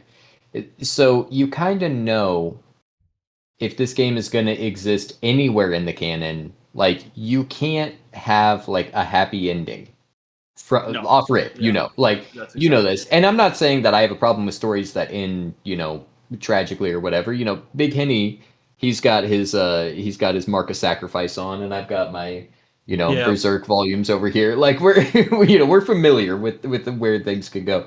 But for me at least, I felt like a little bit the story of this game, I should say the ending, because I think the story of the game is good, but I do think the ending, the light side ending, kind of leaves a little bit of like a taste in my mouth of like, okay, so like, what have I done? What has been accomplished? My goal, like, I spent all this time being Vader's apprentice, trained to kill Emperor Palpatine, and then he sold me out. You know, Vader kind of saved his own skin and threw me under the bus. And so now I've like tried to kill Vader and tried to kill Palpatine, and I've successfully killed neither. And like, you know, I get some fireworks and some like, you know, nice words about my existence, but like, it basically felt like I got erased. You know what I mean? Like, nobody talked about me in A New Hope. Nobody brought up me. I do agree with that. I do agree with that. Well, isn't Starkiller like a huge? I know, like, obviously this is not in the canon now, but he was a huge part in making. Yeah, I was getting his huge part of him. His character was like the rebellion, like sparking hope, and that like his whole character existence was like the start of the rebellion. Like before. That got established differently in the new Star Wars lore. Like originally, like if you say like what technically started the rebellion, like you'd kind of tie it back to Starkiller almost. Like even though he didn't successfully bring out his mission of killing Vader or Palpatine, but he brought something greater. He was able to allow the you know, the rebels to escape and flourish like beyond that. But I also would like to say I think I have a good point on this is like first of all, without Starkiller, the little sparks of the rebellion that were in that game die. They die out. So his sacrifice kind of is important for that. But the second thing is Starkiller is the exact example of the tragedy that is happening to the Jedi and the light side of the Force. Like Darth Vader's complete oppression. Like this is pretty early on into, from my understanding, like Darth Vader's kind of first like steps. And what it means to like have him as an oppressive force on the galaxy, and it just goes to like show like even someone who's close to can take down Darth Vader. Like it's hard to like he even struggles to finish the job. Like he's wiped out every Jedi that is existing, and Starkiller's no exception. Like I think that just reinforces how powerful that force is between the Emperor and Darth Vader, and just reinforces what the whole story is about, because you can't forget the story is truly, the entire story from George Lucas' perspective is about Darth Vader. You're just you're just a little you're just a part of that. And so I guess you could say it is a little disappointing that you don't feel like you have a greater effect, but like I said, as a big Star Wars fan, you kind of see how it butterfly effects throughout the story, in my opinion.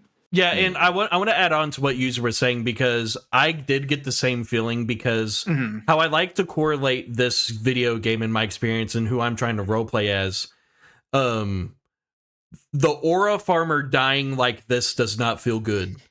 And it doesn't. I do agree with that. Like, it does because not. Think about the anime Solo Leveling. The reason why I watch Solo Leveling is for aura farming and just straight up belt to ass. There's no struggle. We all know who's going to win at the end of the day, and it's the aura farmer, right?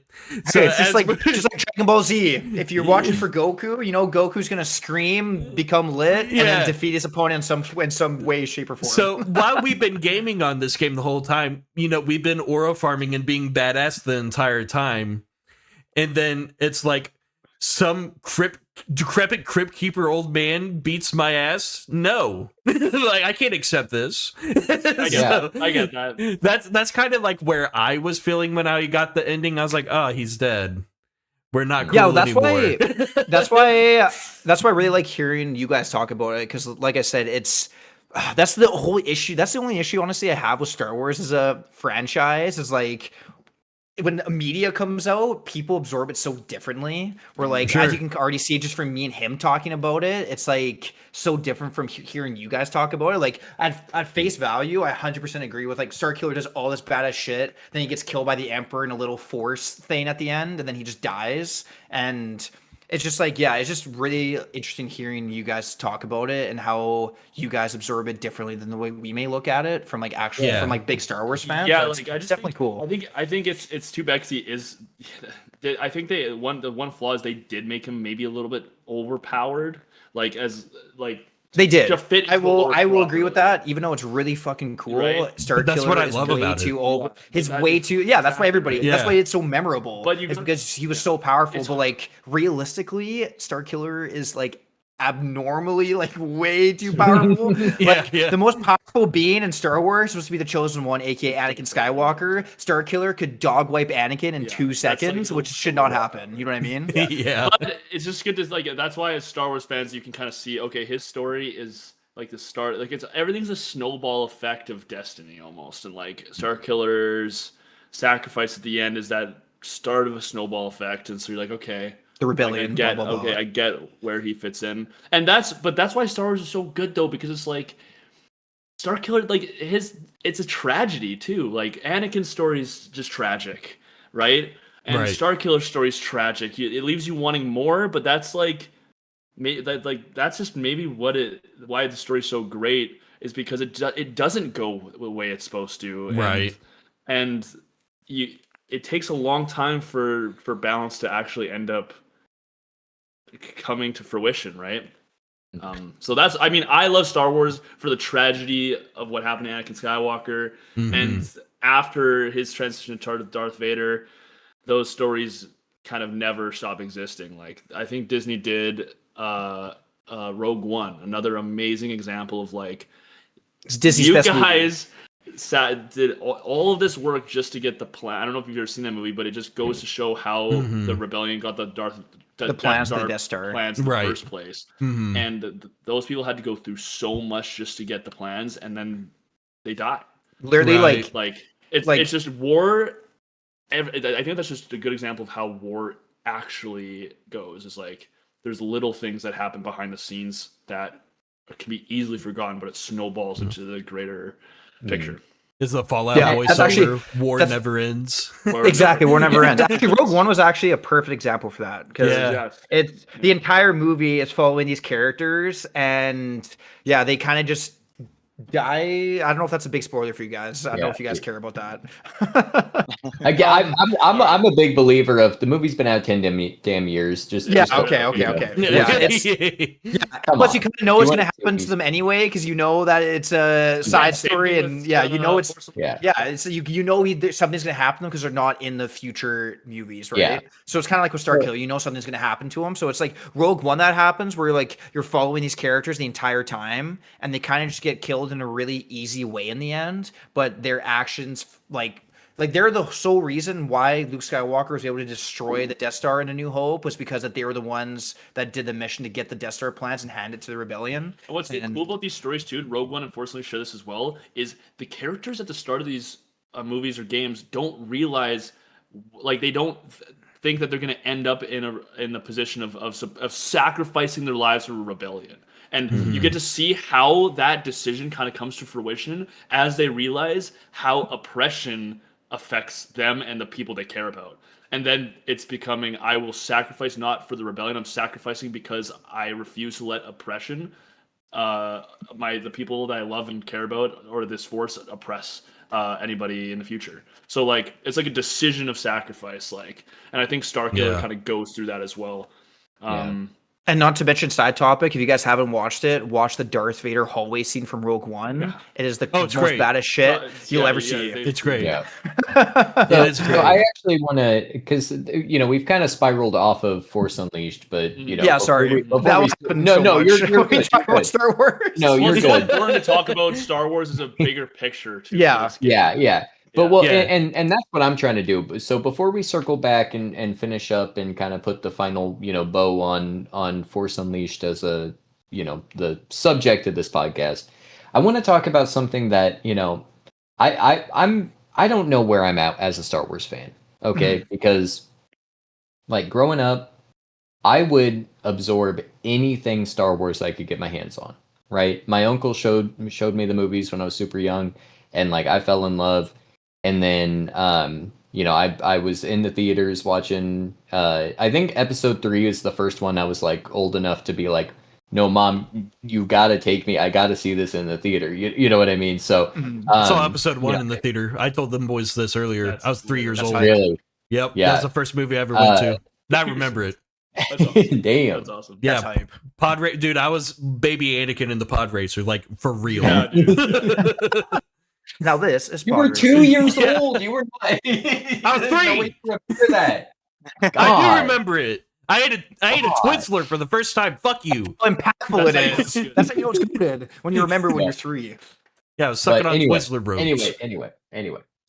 So, I played like every Star Wars game I could get my hands on. I was like reading some of the books and this and that.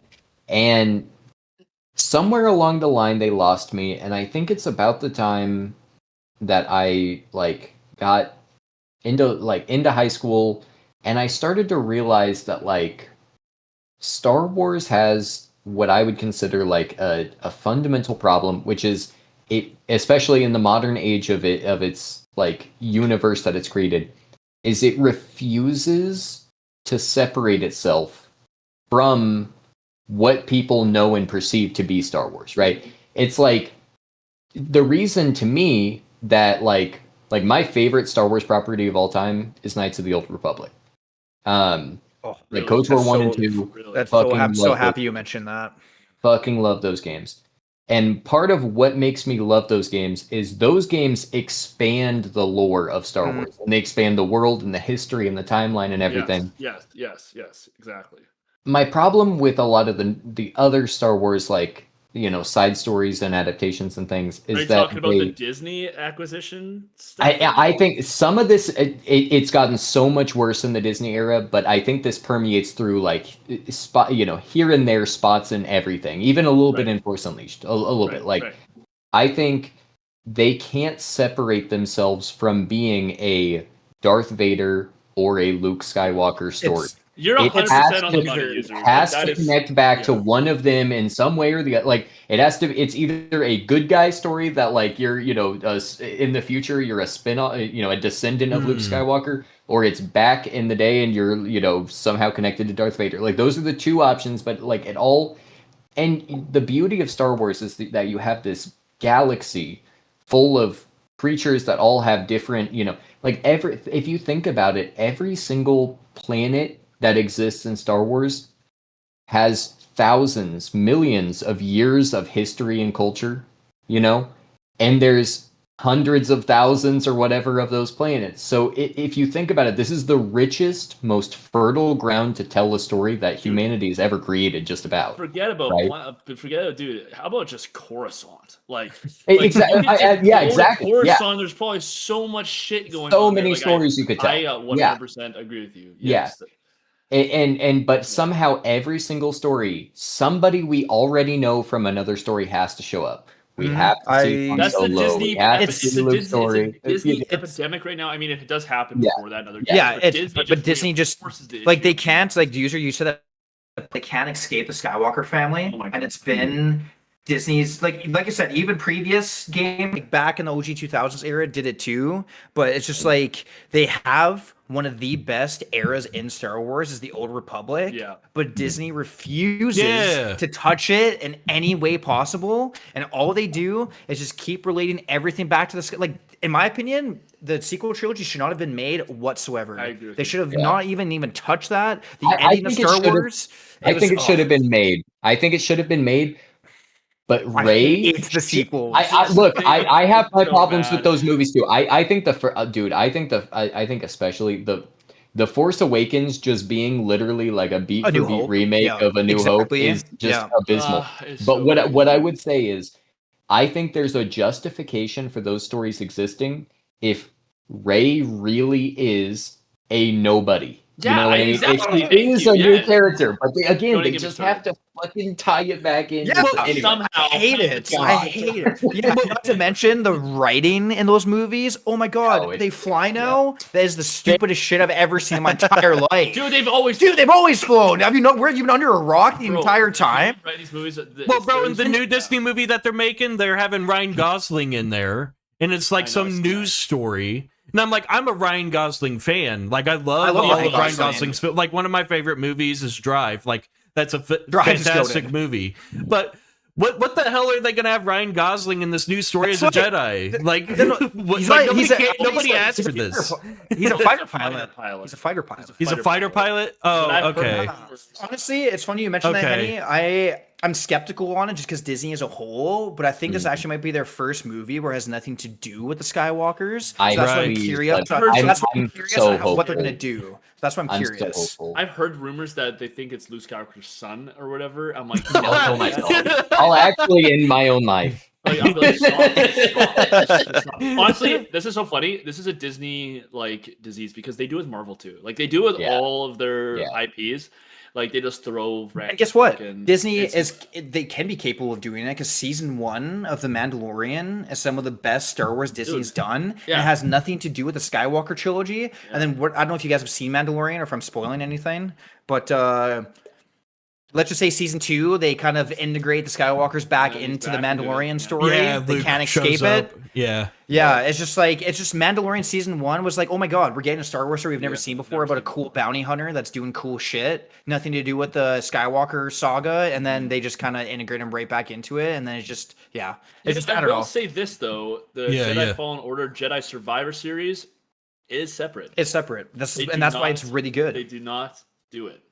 It has a Okay. completely different take from the Skywalker. Like Like, okay, yes, yes, Jedi it Fallen- is set in the same era as that stuff Like happening. you're like, but like the story of the game Empire itself but you're is not. not sent like I get like would you count like a story being set in the same era still as tied to the Skywalkers Well, or no? dude, but I think there's a threshold. Like sometimes just like after episode 6, why don't they do anything where it's like there's no Darth Vader, there's no like yada yada yada. Like you're a bounty on our planet so far away that like you're not connected or something, right? Yeah, like I don't know. That's a good point you brought up, user though. Very It's just like something that they can't really seem to escape, and the Old Republic being literally one of the coolest eras in all of Star Wars is like untapped gold Dude, that they just don't touch It's crazy. is criminal. It is.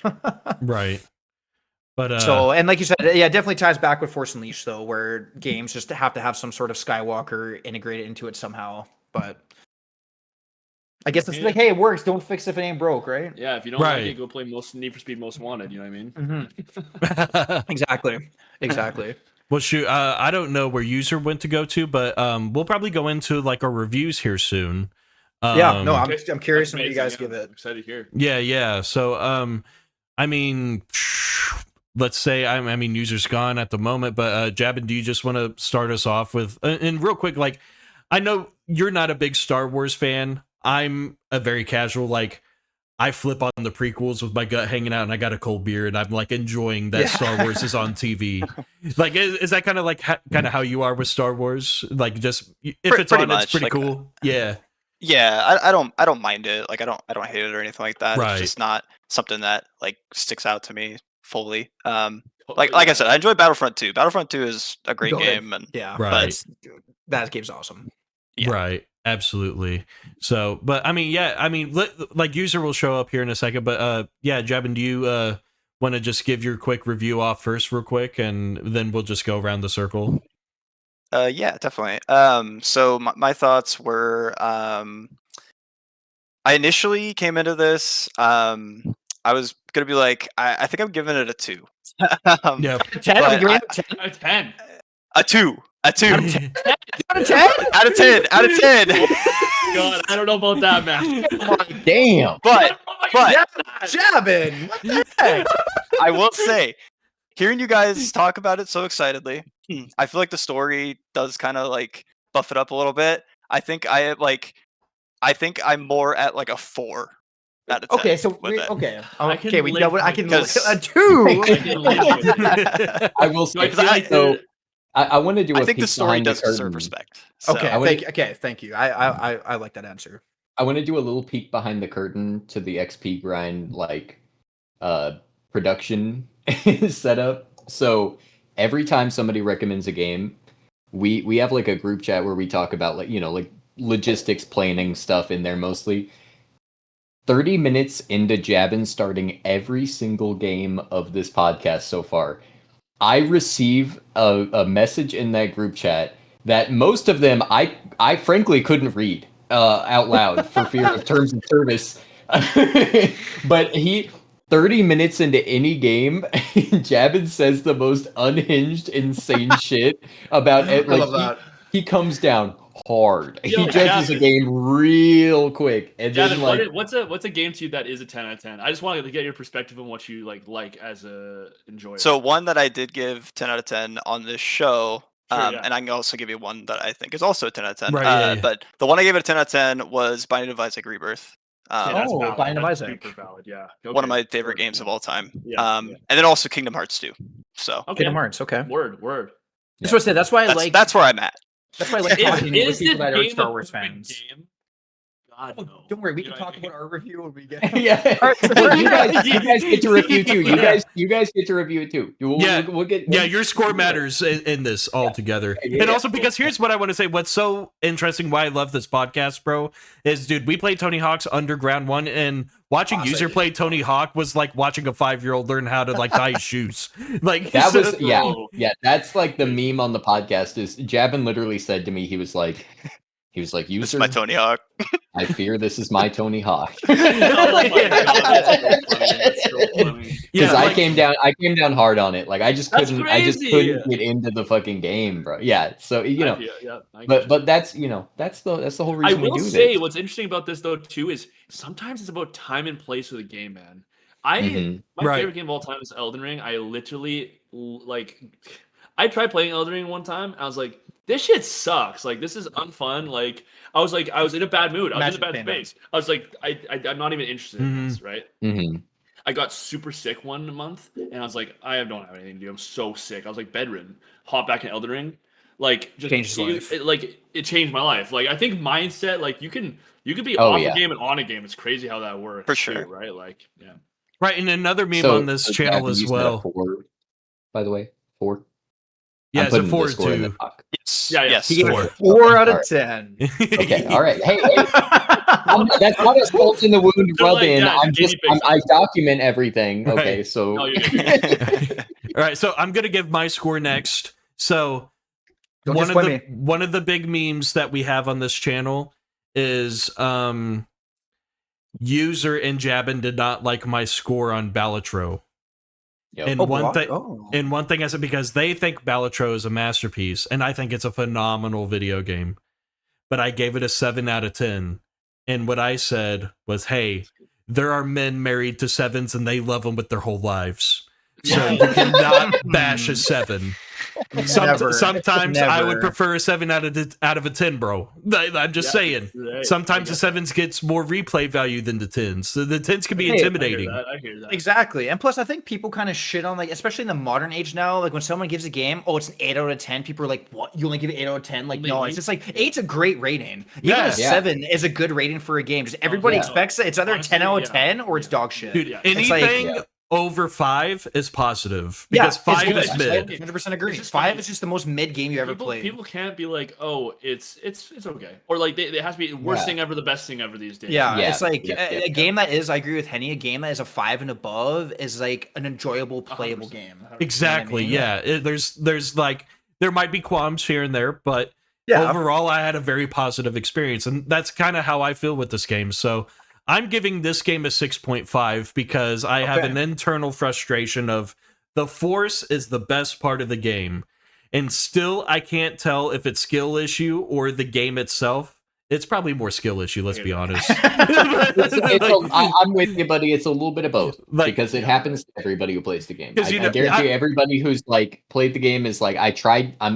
I'm trying to target this fucking guy, and my thing is going that way. Well, Like- yeah, I'm trying to throw some boulders at those walkers, and then I'm throwing it at a little freak on the ground. I'm like, no, I didn't want to throw it at you. Yeah, literally. But that's where I stand. I loved the story. I enjoyed it. I felt like a kid again playing this because it was something that I felt like I could just really self-insert myself into. I'm trying to aura farm and have fun and be Darth Vader and Starkiller. Like, those are like two of like the coolest characters, canon or non-canon, that you could add into the game, like, and they're playable.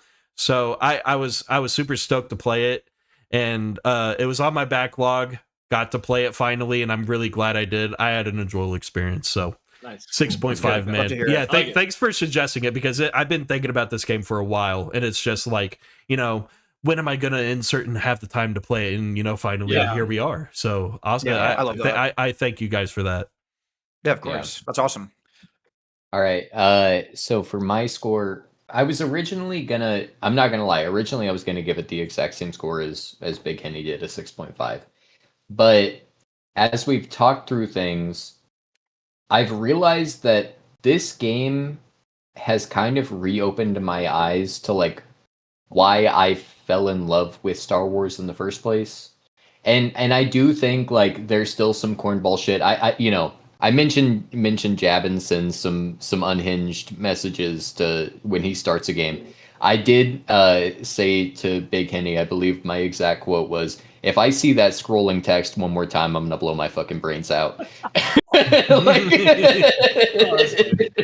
But as I played through it, and I remembered what it was like to play this game for the first time, and what it was like to play Knights of the Old Republic for the first time, and like what it was like to be a Star Wars fan before Star Wars became like such a massively like oversaturated like Ouroboros of a project, like a project just like swallowing its own tail, like eating itself forever. Like before that point, man, there is something just fucking incredible about like landing on a new planet and seeing what's going on. There's something that's so hard to beat. That's what I said, actually. Yeah. Star Wars has become so much bigger than what we grew up with, like the extent. Yeah. Right. It's transitioned from like an artistic, like, and I mean, in some ways, it's always been a product. Like the Star Wars Christmas special. You don't like that's a product from way back in the day. We're just saying Disney decided to take it and kind of bring out the cloth with the money a little like bit. You know George what I mean? Lucas Yeah. The original vision was a masterpiece. Now we're rigging the cloth out. Yeah. Episode 8 is a little bit in design to kind of sell some toys too as well. Don't even get me started. Don't get me started. I don't get me started. Yeah. Abomination of a movie. Johnson is going straight to hell. I'm a little bit of a Last Jedi defender, just in the sense of I think they're all. I think Rise of Skywalker and Last Jedi are the worst pieces of dog shit media I've seen in my entire One life. thing I'll say, I'll literally die on the hill that like I can't even unsee how horrible that is. Like I felt like I watched my dog die after. It felt like Ryan Johnson actually put my dog down in the backyard while I was. But what I would shotgun. Here's all I'm trying to say with it. I think 7, 8, and 9 are terrible movies. Just full stop. When I say I'm a defender, what I say is at the very least, Ryan Johnson comes in the middle of a 3-movie project orchestrated by somebody else, and they're saying this isn't working, you need to take over, and he at least has a reason to be like, you can plausible deniability say he's stuck with all the bad parts of the previous thing and has to come up with new solutions. Like he has to try to take it somewhere else and do his own thing, but like that's a tough, place to be in, like to be handed that job. You know what I mean? Keep putting people in charge of Star Wars who have no idea what the fuck Star Wars is about. Just it's honestly not really Ryan Johnson's fault. I do agree with that, but like, dude, come on, put Kylo Ren's shirt back on. Like, what the fuck are we doing? Like, why is Luke Skywalker drinking nipple milk in front of me? And not to mention, Kylo Ren are flirting virtually, like sexting. Yeah. Not to mention, you boys make a good point. Exactly. And the only It's thing that brutal. irks me about Last Jedi 2 is I don't care how people take it.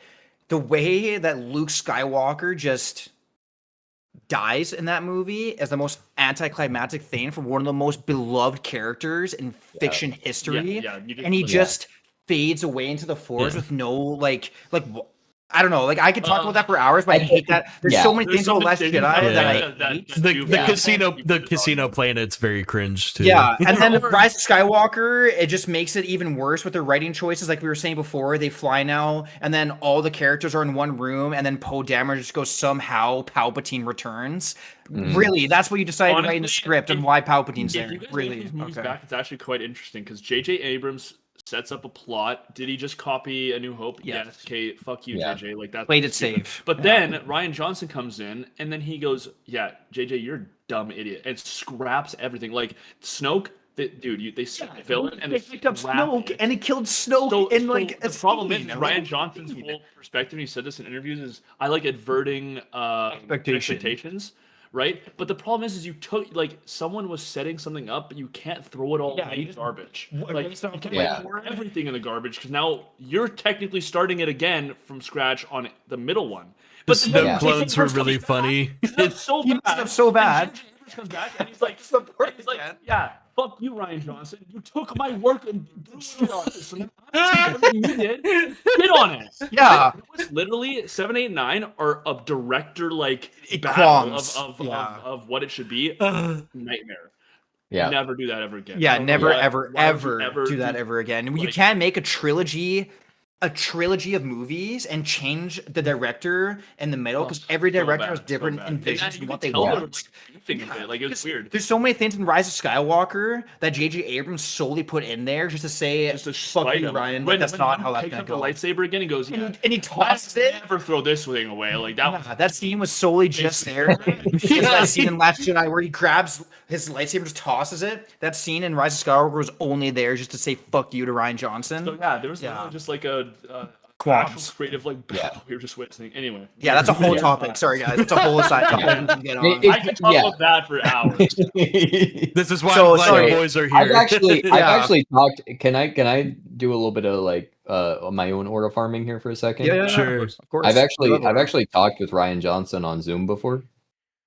Do you tell him to fuck off? Actually, Is that why you That's defend actually him? crazy. is that why you're defending Last Jedi right now? Are you getting You're, No, you're no, no, protecting no, your, no, you're look. he's protecting his public image right now. Don't let him get away with Ryan this. Johnson's like his uncle or something? No, Yeah, no, no, he's Tony not Bell. my uncle or anything. Hold up. No, I just the same as you guys were hopping in the other day while I was streaming and we were talking about Spider-Man 3. I met the executive Yes. producer.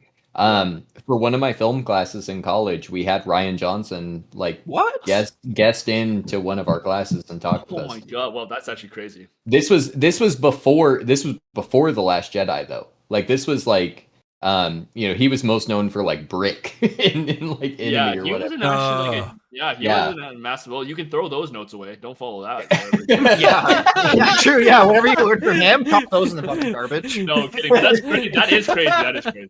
That's cool Hey, though. hey, That's cool Knives shit. Out is a good fucking movie. No, I The actually first- Ryan, the first Ryan Knives Out is Johnson's really like fucking mystery good. movies are fun. You can see Yeah. he's diverting the expectation. He likes that shit. Yeah, Just, yeah, I don't yeah. want Luke Skywalker to be a murder mystery or I don't know. Yeah, I don't know yeah. Luke Skywalker, dripping nipple milk, and then Yeah. But wait, this actually I'll circle it back to Force Unleashed. The guy who voices Sam Witwer. Yeah, Sam Witwer is another reason that game's so fucking amazing because that Yes. started his career in Star Wars, and there is not a more deserving person to be In Star that. Wars He's than like the Henry Cavill of Warhammer and Oh, Witcher. okay. Like he's like he Sam loves Witwer, yeah. actually loves Star Wars, and I Yeah. really Yeah. appreciate when someone is involved in a franchise like that and they actually care for it Dude, and love no, for he it. like Yeah. knows lore beyond like we feel like we know this shit, but if you Yeah. listen to Sam talk, you're like, dude, Yeah, this guy knows his Star sounds Wars. like he was raised by George Lucas. Like, Yeah. it's crazy. It's awesome. How I love much he it. cares. So that's Yeah. another massive reason that game. Thank God it exists. Yeah. The voice acting really is like, with the exception, I hate the Palpatine voice actor in Oh, The Force Unleashed. I think he's terrible. I don't remember. I don't even remember what he sounds like. Is he Yeah, bad? I think I remember that actually. But every other voice actor, I like, especially for 2008, I think is like pretty incredible. Like the voice acting in this game overall for 2008 is like fucking peak. But anyway, so like I said, I was going to come in and give it a 6.5, but it really like took me places I didn't expect to go. And I think that the game is really solid and really satisfying if it can be a bit frustrating at times. There's moments like, especially like some of the holocrons, trying to get those like where you gotta, there's one inside the Sarlacc pit, you gotta like do like a fucking frame perfect dash to get. And if you mess it up, you have to like fucking reload like your save and watch the whole cutscene again and go back through the whole. Love Oh that. my God. Love the Jake, you know. Yeah, there's That's another so one on cool. the there's another one on the Death Star that's like that where you got to come out of like a elevator lift thing that's like pulling you up, and you got to come out of it, and as you come out the top of it, you have to like dash and use like the force lunge dash to like land, like to go far enough to land on a fucking 1 foot long like platform where there's a holocron. There's some bullshit. You actually had to become Starkiller to. You had to lock in. You had to lock the fuck in. But so there's some moments like with stuff like that, or some specific enemy designs, and especially how much the enemies are reused. I do wish like, okay, you showed me Purge Troopers as like a mini boss like early on. Can we get a new enemy now? Because it's been 4 planets of them. Could we get a new enemy for the Death Star? There's a little bit of some stuff like that I could point to and be like, this is, you know, not, you know, ideal. But the thing is, you know, we play games from the fucking 80s and 90s and stuff on the show, and we come in and we put ourselves in the time period to play those games, and we give them the grace of when they were made and what was the standard of the time and all this and that. And just because this game is relatively modern compared to those things does not mean it's modern. You know, it is still a game that came out at this point damn near 18 years ago. Yep. Like, this game can fucking vote for the president in America. That's a good point. That's funny. And so Yeah. so for me to judge this game on its perceived clunkiness, which it is clunky. There's times the game does not work the way that you with the controller in your hand feel like it should, and that's frustrating. But for me to judge that compared to, you know, Elden Ring or some other new game and how those games feel, It's simply not fair. it feels ridiculous and unfair. Yeah. That's a good point. That's a good point. I want to argue a bit against that though, because there were games in that era that There are games that feel good. It's the same with this era I think too. there's like a threshold of, okay, that's like I think the jankiness is good to be aware of, because not that there were great games coming out that were not like janky. No, there's absolutely some of my favorite games of all time were coming out then. And but I will say the other thing that gives you a fair pass on things being like, I'm much more sympathetic to something that tries something completely brand new and messes it up along the way, as opposed to something that's like completely safe and 100%, you know, perfect, you know? Yeah. And like lifting an object and sending it flying across the map, like, did actually feel fucking new in 2008. When you played Like this game for the first time. That's why Force Unleashed, the force power is just so emphasized in that game. Like you said, it's the best part, but like Henny was saying, the worst part at the same time. Yeah, but like think about it this way. To use the force like that, you know what I mean? Yeah, think about it this way, bro. You had Skyrim didn't come out for 3 more years. And when you had when you were Fus Rodan or something, that was just one of people, the best people talked about that like it was the God. It's true. It's true. People were talking about that was like, you know, the greatest like innovation in game. You know what I'm talking about? It's like, I do think there is actually something to say about like the weird like physics based component of the force in this game being like really impressive for the time period that it was released. Right. And so the fact that it is so fun but so frustrating, like, kind of actually speaks to something interesting. Anyway, all that to say, I think there's still reasons to play this game. I could see myself revisiting this again in the future. I'm going to bump it up just a little bit. I'm going to give it a 7 out of 10. Cool. So that's where I'm at. Perfect. Now, like your takes what's on we saved the best for last. What would you rank this game? Do I go first or? Sure. Okay. So obviously, I'll get this right out of the way. Our ranks are going to be obviously little not I won't say nostalgia blinded, but just obviously we experienced this when we were kids. It's different than some of your guys' opinions that you played it at a more of a adult age than when you were kids, so it's a little bit different. But for me personally, I give Force Unleashed a 8 out of 10. I know Javin's probably not gonna like that rating. But double. I give it an 8 for me. I don't obviously give it a 10 because having a perfect game is really hard. Yes, there's jank with Force Unleashed. The combat's a little janky now. The Force can be jank. Some of the level design, 100%. It's definitely knocks the game back a little bit. But like User was saying, a really important part about playing these older games is pretending you're in 2008 playing this game, and these games figuring out these mechanics and figuring out level building and world building. Like it takes time, and obviously games now are way more detailed and way more thought out than some of the games back then, but it's super important to put yourself in the shoes of playing it back then. And I think Starkiller's story embodies Star Wars as a whole. All the different planets you go to is really fun. The whole intro with Darth Vader is absolutely peak. I will never not forget that level until the day I die. Yeah, and just being a massive Star Wars fan, I know it's a little bit different than people who aren't Star Wars fans, but Force Unleashed is what I want out of a fucking Star Wars game. I want to play as a really cool, powerful Sith or Jedi with a cool story and doing cool shit, and Force Unleashed does that to a T. You know what I mean? So It embodies what I like in Star Wars, and Sam Witwer is another huge piece of this. He does an amazing job as Starkiller. It's a really important game for me in my childhood, so that's why I give it the rating. Yes, it's not a perfect game. There is jank, but I think Star Wars Force Unleashed is something special, and it's a game that a lot of Star Wars fans will always remember playing when they played it for the first time. So that's why I have it pretty high up there for me. And then I'll give it to Joel here. I agree with a lot of what Jack said. I do. I was thinking while you were talking, I was thinking in my head, I want to give this a fair grade compared to like some of my favorites, and I am going to go back on that a little bit, and I'm going to agree with Jack. I think this is an 8 out of 10. There may be some nostalgia bait there for sure, but what that game did for Star Wars fans in that era, I feel was revolutionary at the time, and I feel like should kind of be a critically acclaimed if you love Star Wars. I think if you don't love Star Wars, I can understand why that rating would change.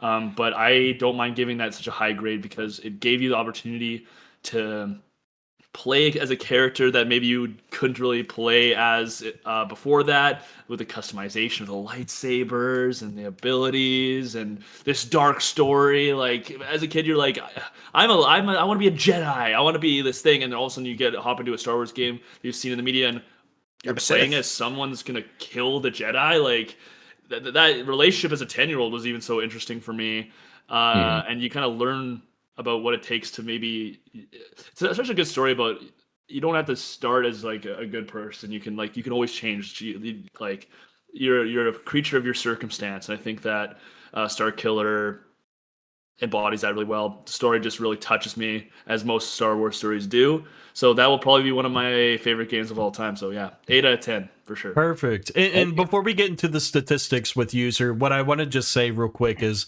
I'm so glad that you guys suggested a game that you absolutely love and adore and have so much passion into. Hearing you guys talk about the lore of Star Wars and how deep you guys are into it, I think is super special, and we got to learn a whole lot about you guys based off of this game pick, because I would much rather you pick a game that you love than in your idea of like, oh, what is a perfect game?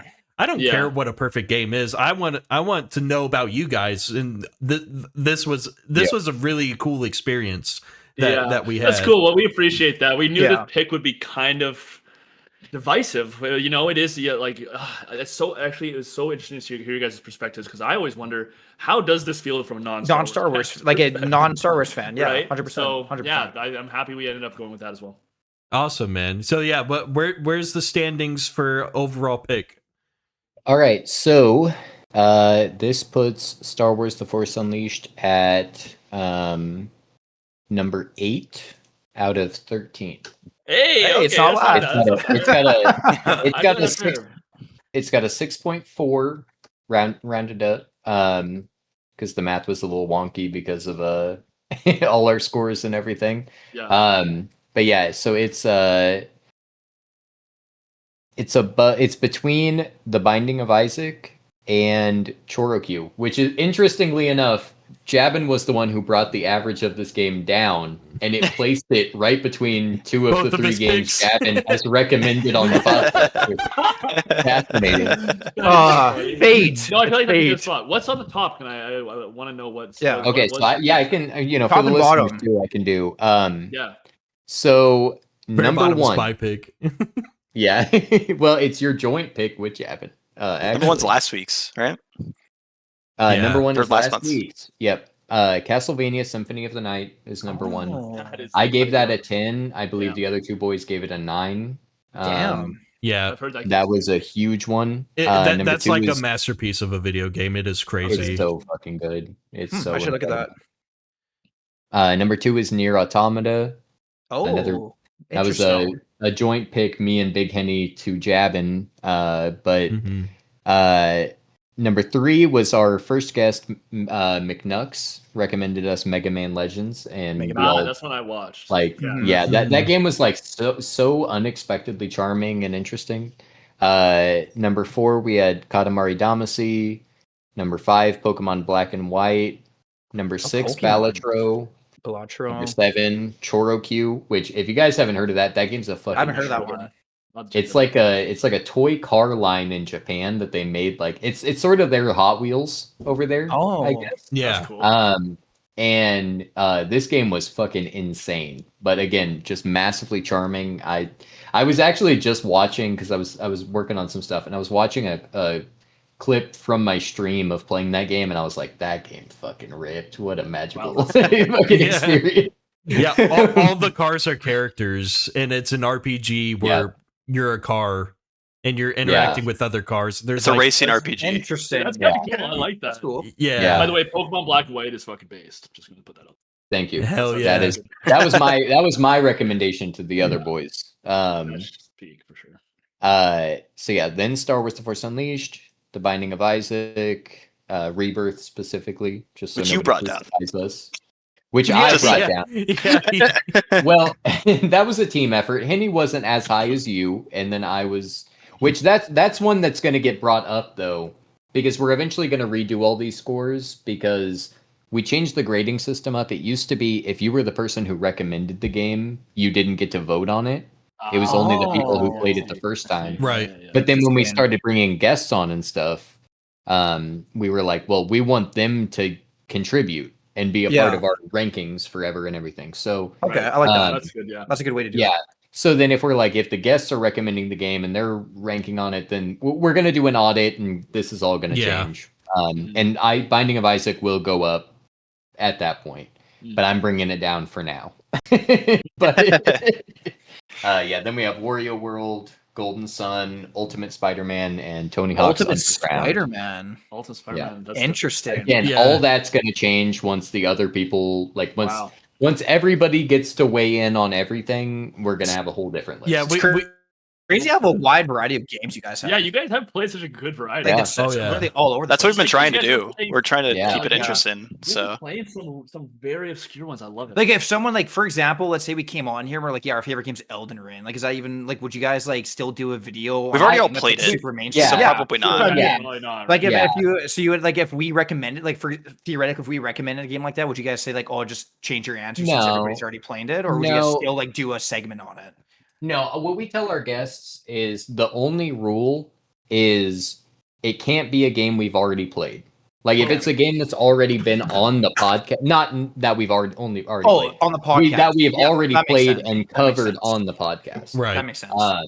Yeah, that's the only rule. Other than that, if you get into some like if you're gonna recommend us a Switch 2 exclusive, Jabin's the only one of us that has a Switch 2.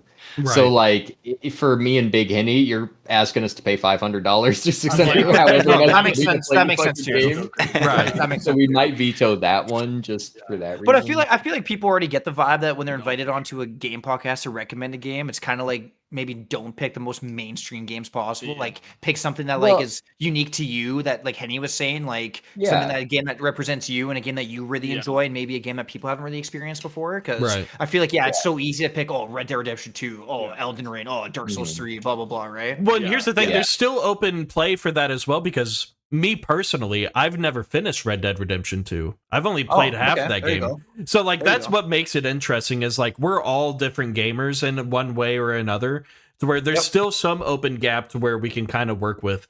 Personally, for me, I'm still waiting for the guest that's going to recommend Fortnite. I don't give a shit. I'll That'd play be so Fortnite, funny. and Dude, you know we if can I have didn't a burn whole the bridge with Fortnite Tyler episode. Blevins, Say what? That if I didn't burn the bridge with Tyler Blevins the other day, we could have had him on the fucking podcast. That's so funny. Actually, one thing I did want to mention that's just a random topic. On what I know, me and Joel agreed together on Force Unleashed, which was really awesome. But I wanted to ask what your personal game you would have recommended to them, and my personal game Yeah. if we weren't a duo. Yeah, I'm okay, curious. I'm also curious. So you go first. I need to think on that for a quick sec. Do you have yours ready? Yes, it's my favorite game of all time, which you already know the answer. It's obviously I grew up with Xbox, and it was a huge part of me growing up. So I don't know if you guys were big, obviously Xbox guys growing up, but my favorite video game of all time is Halo Reach. That will always be Nice. a game that I will always, to the day I die, will always be my number one. Very And nice. If Joel wasn't here and I was recommending the game to you guys, if you've never played it, the Halo franchise is my favorite video game franchise of all time. I Nice. grew up playing it, and Halo Reach was just such a impactful game to me as a kid, and that game means so much to me. So that's the game I would recommend. My for personal me. favorite- If I was a Yeah, number one. yeah. My personal favorite multiplayer for a Halo game.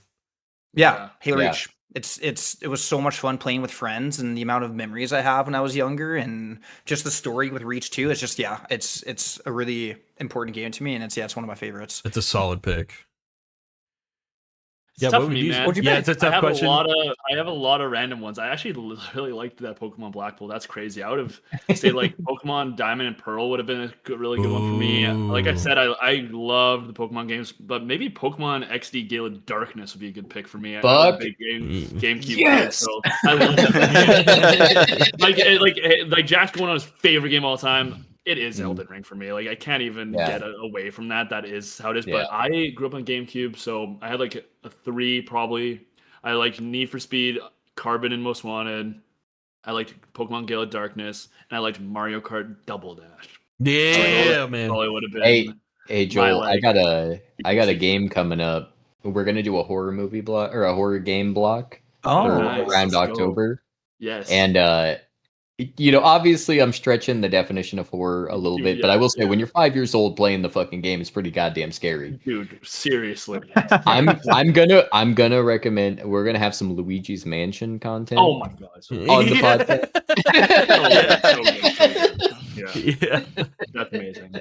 Like even there's just so many out there. It's hard to pick. That's why I was like, it is hard to Resolution's pick so one good, game that like- you'd want to share with other people. So it's just like, Yeah. it's a hard pick. Well, Joel, that's the thing. Me and you are the GameCube boys, right? Like, I only had a GameCube. I was gifted a GameCube from my mom's cousin. That was my main system growing up as a child. Yeah, Smash Brothers Melee is my all-time favorite game of all time. dude. Opening up a so can good. on everybody because of limited resources and only playing Melee Yeah. all the time. Like, Yeah, fuck it, dude. Melee, best Smash game to ever exist. dude, it's incredible. Like Smash Bros. That's has awesome. such a special place in my Man. heart. 100%. Like, yeah. I love hearing people's favorite games and just different experiences. Well, I they do want to have. say like this is video games get such a weird rep these days, but I will stand by this and I'll die on this hill. This isn't like video games is an art form. It is not. We are included in such a high art form that is ridiculous. Like I don't know if you guys ever played Crimson Desert, but from Crimson Desert to like what they were doing on the GameCube, like with Pokemon XD Gale of Darkness, like everybody has favorites, and the graphics are getting to a point that is absurd. We are witnessing like an art form go to levels that is just insane. So when people say, "Oh, video games is a waste of time," blah blah blah blah blah, okay, then why do you go to an art gallery? Like, why are you watching Netflix? What's the difference? You're indulging in someone's Hard-earned work that, by the way, some of these games take decades to make. Yeah. So this is everything's a work art, and we're all kind of, it's beautiful to see what people kind of feel and view on their favorites or why they dislike certain. It's kind of nice to see. Yeah, because even just pointing out all of our favorites, like we're all over the map with what our favorite games are. Like I have a first-person shooter. why would you hang Joel has an it- old Pokemon. Like it's just funny to see like what different people like jive with the most and what affects them the most. It's Right? like, It's really people interesting. hang a painting in their office, right? Like why do you connect with this over something else? I think it's cool. Yeah. Well, I mean, it's why does Jabin have posters of cars, and I got a poster of exactly. a Godzilla creature. It's just, at the end of the day, everybody's got their personal kind of taste. And I will say, I'm working on a video essay. It's sort of a joint project between me and Big Henny, but I'm a sort of underlying, like, part of the setup for the video essay is like the understanding that like video games can represent high art. Like video games within the context of the high art and low art like debate and so anyway, I'm very sympathetic to what you're saying, Joel. That's the whole. What a it's being a good way to say it. Yeah, everybody should be a gamer. That's all. That's right. Everybody be a lot cooler, that's for sure. Yeah.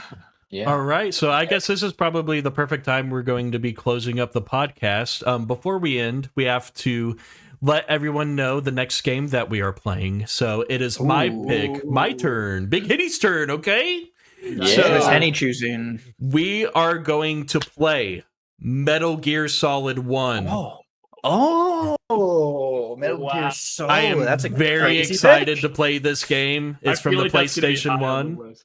Yeah, it's like people crazy about Metal Gear Solid, man. That's going to be hype. I think this is one of the first games to introduce stealth mechanics in video games, if I'm right, or really popularize it at least. And throughout its like convoluted storyline that it has, like I'm very excited to start with just. It's not the very first one, but it's like for I don't know, how would you explain it, user? Like It's a Snake series, right? So yeah, there was Snake is in Metal Gear. Oh, is he in Metal Gear? Okay, I believe so. You have Metal Gear, which are like the old 2D Metal Gear Solid or like Metal Gear timeline kind of games. And then after those two, you get Metal Gear Solid is the first 3D like stealth game in the modern era as we know it, right? right. And so I don't honestly, I'm gonna level with both of you boys. I don't know how much like the Metal Gear lore plays into the Metal Gear Solid story and stuff, but I am probably gonna start up Metal Gear 1 tonight and just see what it's about, and then figure out like if we need to get into that business. So Gotcha. Nice. Man, that's gonna be fun. That's gonna be Speaking super about fun. high art, Hideo Kojima, like, come on. Like, Right. yeah, oh yeah. Well, So- yeah, no, it's Is cool it to Metal tap Gear into Solid franchise 1 like that's that. the one, or what? I can't remember which one it is, but it's the one where it's like if you have other Hideo Kojima games on your computer. Yes, It's yes, that one. yes, yes. It's that one. console, Yeah. If you have Gear Solid, another yeah. Hideo Kojima game on, Snake will like reference it, like What? that That's you pretty read cool. your like I didn't know your that. console's data. Wow. Yeah. Yeah. Like, How did they do that back Mantis. then? It's just crazy. And you know where you learned that, Joel? I learned it from a user. Oh, you user told you that? It's in his video. In my I video. watched In it. my I thought video, you- he was talking about it. I thought you were saying Literally just just at me that I didn't know about. I was like, what the fuck did you know about that Metal Gear Solid? I was like, Now, Ryan Johnson taught user. He taught me that in my class. Ryan and Johnson, I get this taught guy out of Joel. here, man. I'm sick of this guy. Thanks, Ryan. No, take that out of your mouth. No, sorry. Have some alcohol. Get that bacteria out of your mouth. There you go. oh, good heavens. All Goddamn right, Ryan so Johnson. here's what we like to do on the show. So, since you guys are the special guest, we want you guys to have any special closing words to send us off. Give it to us. Any special words? Okay, my special words are, number one, thank you guys for having us. This was an awesome experience to be a part of. Me and Joel have never done anything like this before, so it's super cool just to meet new people and just talk about things we all have in common with. So thanks again to Henny and User and Jabin there. It's been an awesome experience. And thanks again for playing Force Unleashed. It's something that me and Joel hold dear to our heart. Like we said a million times, we love Star Wars to death, and hearing people talk about it and maybe not like it so much or love it is just great to hear. And yeah, it's really, really thank you for playing that game. And yeah, thanks for having us. It was awesome time tonight. Lots of fun. Yeah, dude. Thank you so much for having us, guys. We've been waiting for this for so long. I mean, we're so excited for it. And for closing words, I want to say to the people out there is if you want to do something like you love, like do it today. Don't do it tomorrow. Tomorrow's not promised. Start now, because Jack and I, this is just a random idea. Yeah. We did a year ago. Now we have friends across the world. We're talking about the games we love, and just be yourself. If you love something, talk about it. If you want to do something, do it now. Yeah, make your dreams happen. That was beautiful. Thank you That was guys for beautiful. watching the episode. We'll catch you next time on XP Grind Gamer Book Podcast. We'll catch you later. Everybody say Peace, goodbye. peace. Bye bye. Peace out, guys. Thank you. Peace.